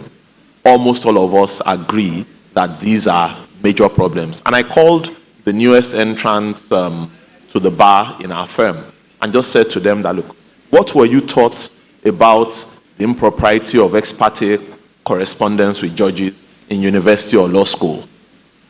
And they said, oh yeah, it's in the rules of professional conduct. I said, okay, so there was nothing, no special session to say that, look, it's improper for you to go and find a way to talk to a decision maker outside the confines of court. Nothing on that. Abuse of court process, absolutely nothing.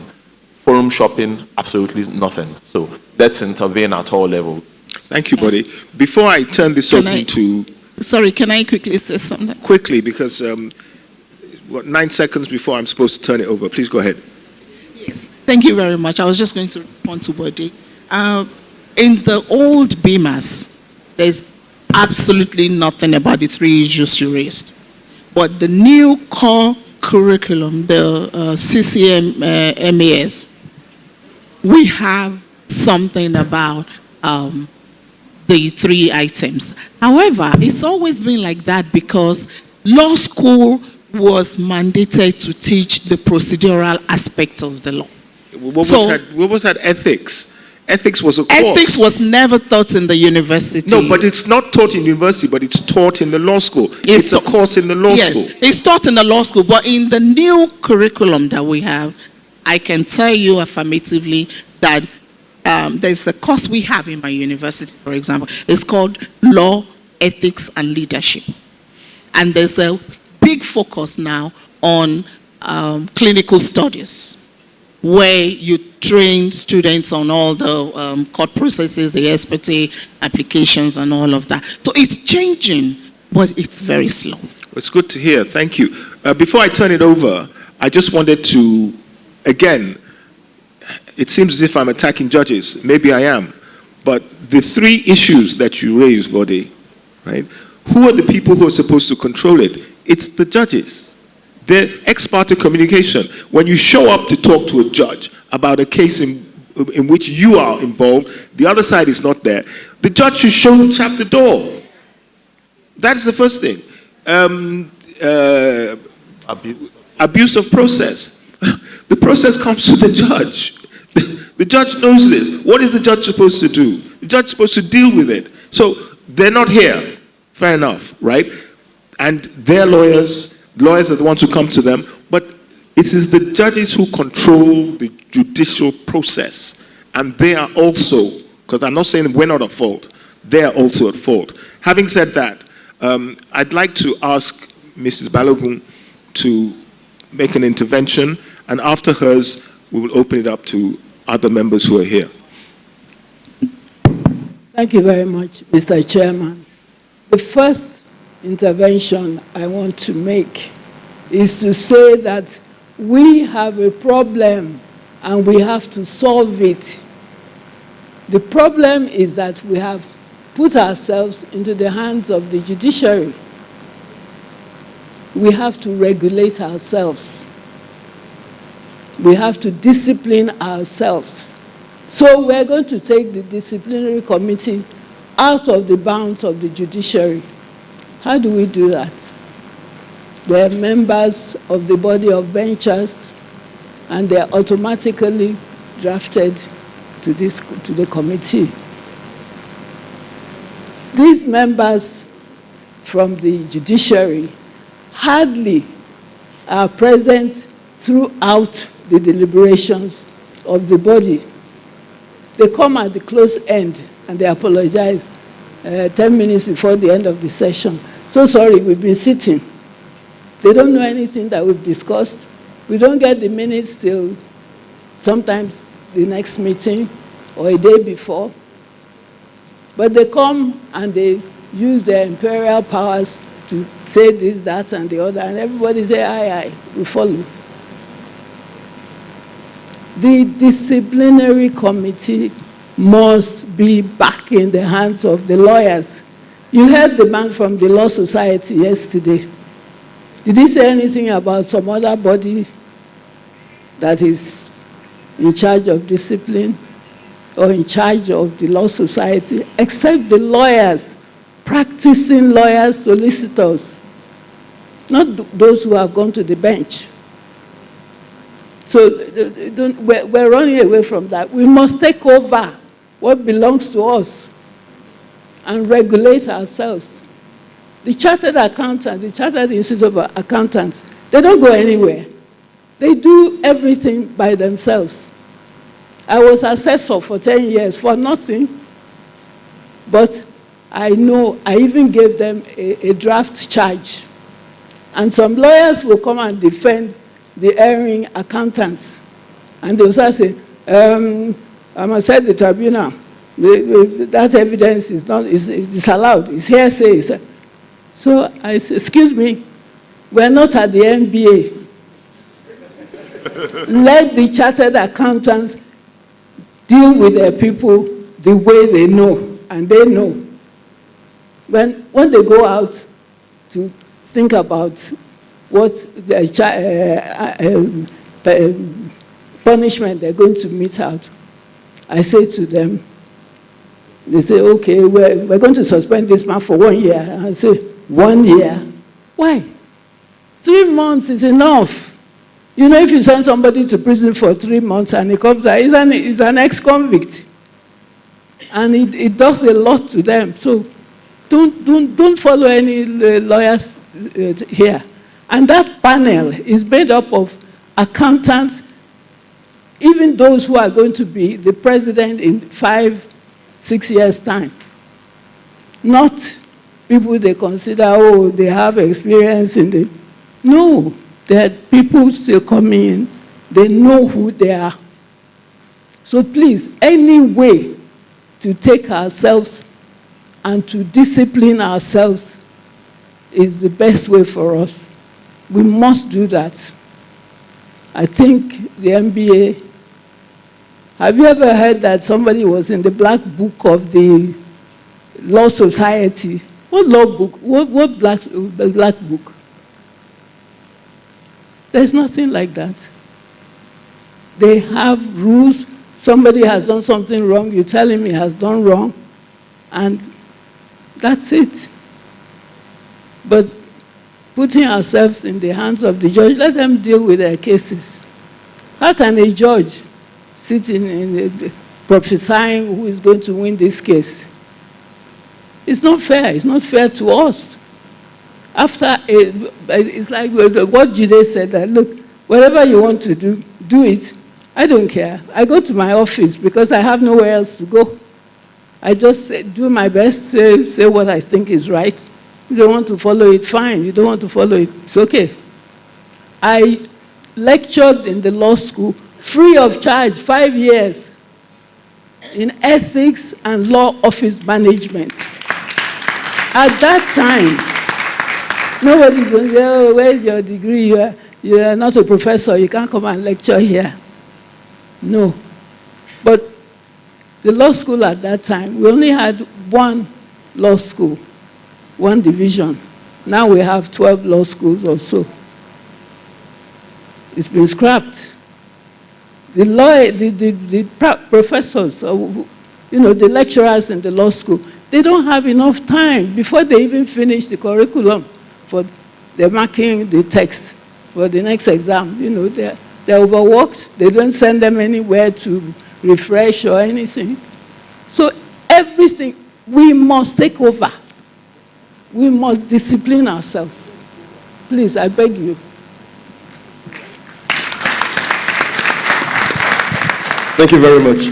Mr. Moderator, I just wanted to let you know, sir, that I noticed that on 2 different occasions, you've tried to restrain yourself from what you call attacking the judges or speaking. There's going to be a special session on Thursday at 2 p.m., and it's called Hard Talk. And that Hard Talk will be moderated by a senior advocate of Nigeria, and the guest is going to be the Chief Judge of Lagos State. is going to be a no-holds-barred conversation. It is going to be a no-holds-barred. You have to be there. And I thought it was important that I made this point. Thank you. It's on Thursday, 2 p.m. This same venue. I've come up here because we have like 10 minutes, and I wanted to invite a handful. I know everybody has a view, so I wanted to invite a handful. There's a gentleman over there, one. Another man, I'm sorry, the next person will have to be of the other gender. Oh yes, of course, at the front. But before I call any of those,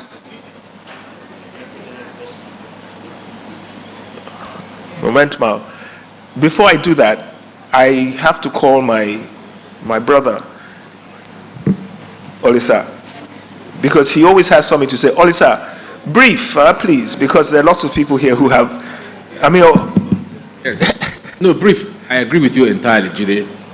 The system broke down in the Gani case. That's point number one. What has been built through that time has not worked. And I made the point yesterday, and I'm happy that Mrs. Hara Balogun agrees. We need to create a new system. That's all. Absolutely. I agree with you 100%. Thank you very much. I recognize the gentleman first, but please come forward, make a point. Brief, please. And I will ask, please. All right. Good morning, sir, and thank you so much to the panel for doing such a fantastic work on the subject. I have an intervention and just a question.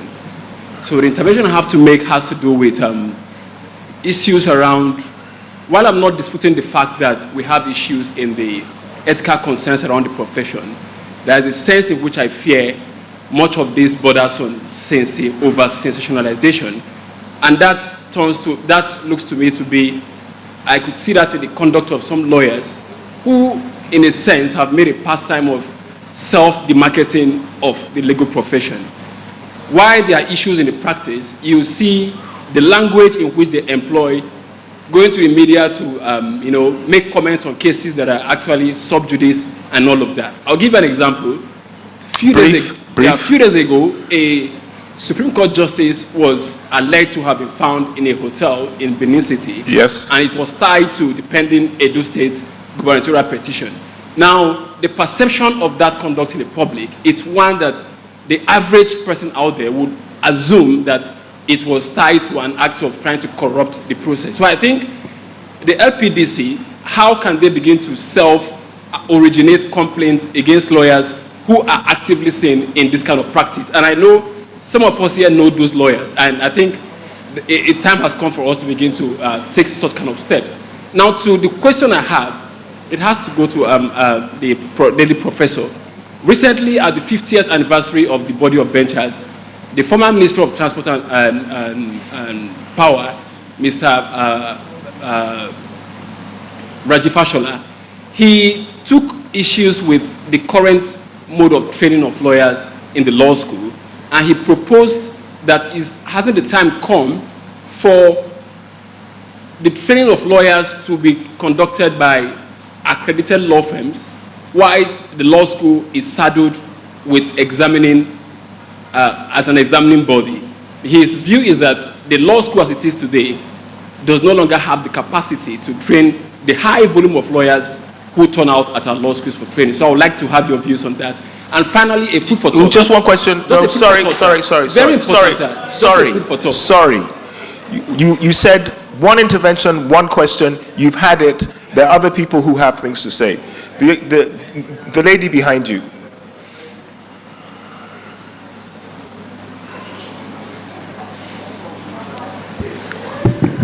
Thank you, Mr. Chairman.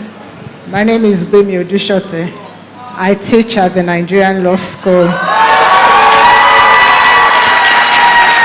And I can see that you're former students. Yes, I've been there for 25 years, actually. Now, I will address the issue of the law school, but I actually want to make a contribution regarding why why we've lost public respect. And I think one of the areas we should look at is the issue of billing. Now, if a lawyer will charge 5 million, for example, for a case, and the client says that is too much, and then goes to another lawyer who does it for 500,000 or 100,000 naira, we wouldn't be respected. I think what we should try to do is to have and of course practicing in Lagos is different from practicing in Okemesi or Uromi, because they are not cosmopolitan. You know, so in regulating billing, we have to take these areas into consideration. And that a lawyer has said no, every other lawyer should say no. That's, if we don't do that, we wouldn't gain the respect. We should become like towing vehicle operators. Once one gets to the broken down vehicle, no towing vehicle man will stop to assist because he feels that his brother towing vehicle man is committed. That's that. Now, at the Nigerian law school, and I speak for myself, not because I teach at the law school, we teach ethics. But within we teach ethics, we emphasize the rules and everything. But a challenge we have, and I have as a lecturer, is that when our students go on externship and they come back, we are meeting a different set of students. Because what they tell us is, all this your fit and proper, we are coming from the courts. Our colleagues or our seniors are not enforcing it. Which one? Why are we enforcing it? It will be good if when we send our students out on externship to the courts and to law offices, if our colleagues will enforce and ensure that they enforce or they comply with the rules of professional conduct. So that it wouldn't be that the law at the law school is different from the law in practice. Thank you. Thank you.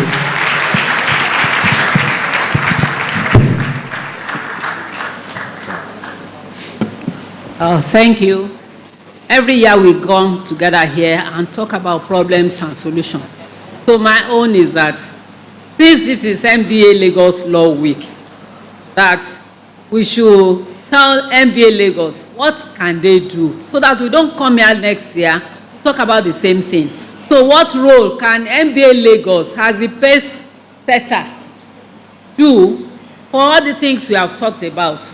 And when it comes to when we talk about the dignity of lawyers, I expect that the panel will address ambulance chasing, appearance fees, which to me is exploitation, because I've had some lawyers, they will have cases in about 3 different courts the same day, just because they want to collect appearance fee. So what can MBA Lagos do about this? Then the lawyers... Last one, I'm sorry. Last one, because there's one other person, and then we have to have responses. We have the lawyers wig and gown being sold in Koshere. Anybody can go there and pick up and become a lawyer. What are we doing about the people there? Thank you.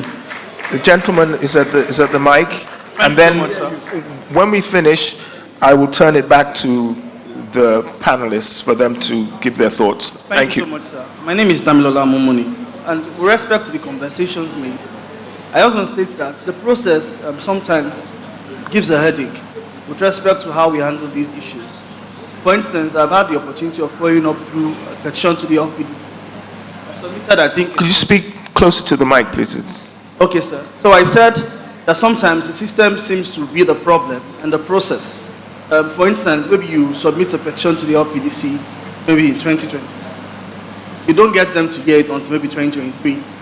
And when they get to hear it, after maybe their directive or direction has been delivered, the other person maybe just gives a notice for appeal. And it just stops there. Tell you that, that means the decision is just hanging. How long? What's the window period within which maybe this person has to conduct their appeal? There is no information around that. There is no understanding of what the process should entail from the beginning to the end. And also with Lagos points, you go to file a case in Lagos, amazingly, within 4 or 5 months, you might not even get your case assigned. And the moment that all those issues are happening, the question is, everyone starts looking for a shortcut. Because you are left frustrated. And even the judicial staff now become overlords. And they start demanding from you what ordinarily they shouldn't. I'm sorry to interrupt you, but you, with all due respect, you seem to be going outside the topic that we were here to sir. discuss. We're talking about ethics of lawyers. So I'm saying that these are some of the issues that we should tackle. You're talking about judicial officers, I mean clerical staff and things of that nature. When we talk about ethical issues, yes, sir. It's contributing. Please make your final point, and then I'll turn it over. Thank you so much. And the final point is that the legal profession, I think that sometimes we try to create situations where we now have desires to champion a cause. The NBA ordinarily should open channels where lawyers can be able to communicate directly and for an effective follow-up of all issues that we complain. Thank you, sir. Thank you. I'm going to turn it over to my panelists and ask them for their thoughts in response to the questions and interventions that have been made. I'm going to start here with Bode. Wake up, Bode. I'll take the point quickly on the marketing of the profession. And I absolutely agree with the person that asked the question. It's unfair if there's criticism without justifiable basis. Of course, criticism should be welcome, should not be discouraged, but when there is no justifiable basis for it, it is professional misconduct that the LPDC should actually take up. And I'll just take the one on appearance fee. I think it should be encouraged, ma. You shouldn't discourage if that's the style of practice of the practitioner. There's a choice for litigants or clients. If they're not fine with lawyers that charge appearance fee or fees per appearance, then it's an open market. So far, we don't do the race to the bottom. All law firms have their own structure of fees, so I don't think that should be regulated. I'll leave that. Thank you very much. I would just like to close by saying I want to endorse the feeling that the LPDC system needs a radical overhaul, and it's long overdue. If it is not done, the profession is at risk. Already, we share our role with policemen. A lot of disputes are settled in police stations.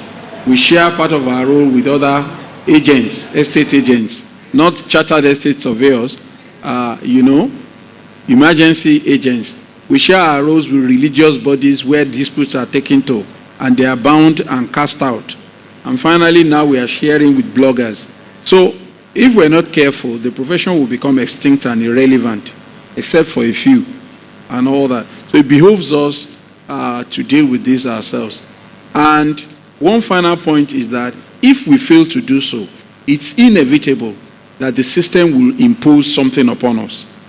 In every society where something is regarded as a threat to the society, if those who are the perceived target don't introspect and take measures, which usually they can control, is less painful, is more dignifying. If it is taken out of their hands, it is usually more overbearing. So I think that it's our duty as a legal profession to deal with these issues ourselves and do it quickly and not just talk ad infinitum, but take action. Thank you.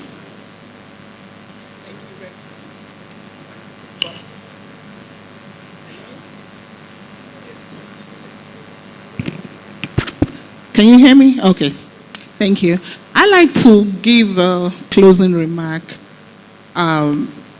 that really highlights the critical need. Prof, just 1 minute, please. Okay, for the bar to restructure. In the US that I know, for example, all the universities do is to teach the core law courses. It takes the Bar Association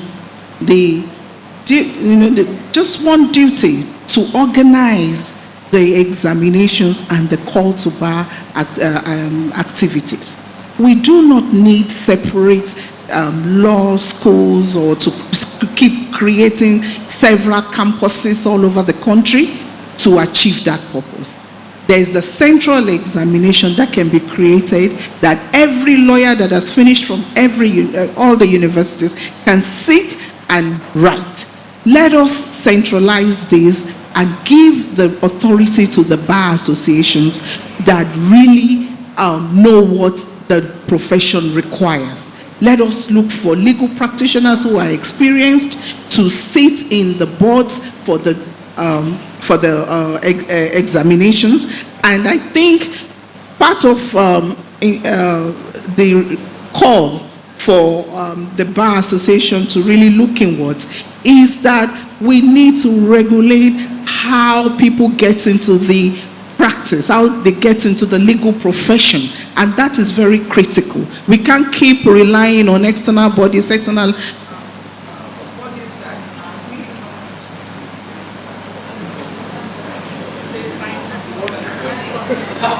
All right, anyway, that's the point. Please, at this time, after this conference, we really need to go back and task the Nigerian Bar Association to take its rightful position. Thank you. Thank you. Ladies and gentlemen, the red light says time up. I have to agree with it this time. But before we relinquish the stage, may I ask that you show your appreciation for the efforts of the panelists.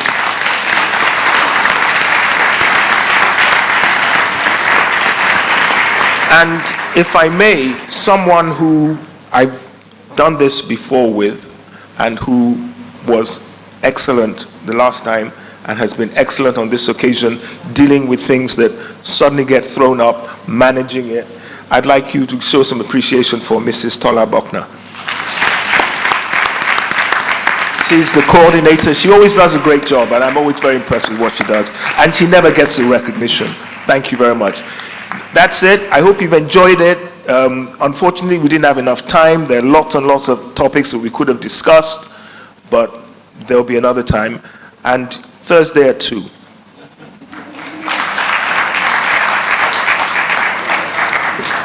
A round of applause for the panel. You would agree they did justice to the topic. I wish we had more time, but we need to round up. Please appreciate them once more. In further appreciation of the panelists taking time to be with us today, we would like to make a small presentation to them of plaques, to show our appreciation for their honoring our invitation. I'd like to invite the representative of the executive chairman of the EFCC, Mr. Aso Larry Peters, to please assist with handing over or presenting these plaques to our panelists. Thank you, sir.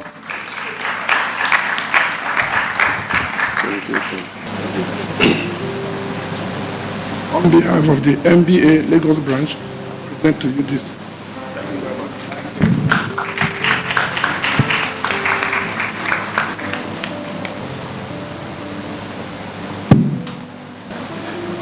On behalf of MBA Lagos branch, I present to you Professor Bola Akinso, SAN.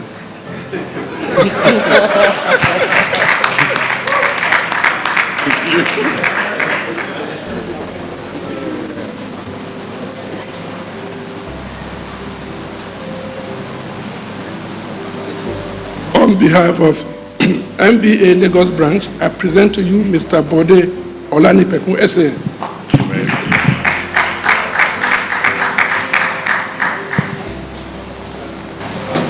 On behalf of MBA Lagos branch, I present to you Professor Oluke. Thank you.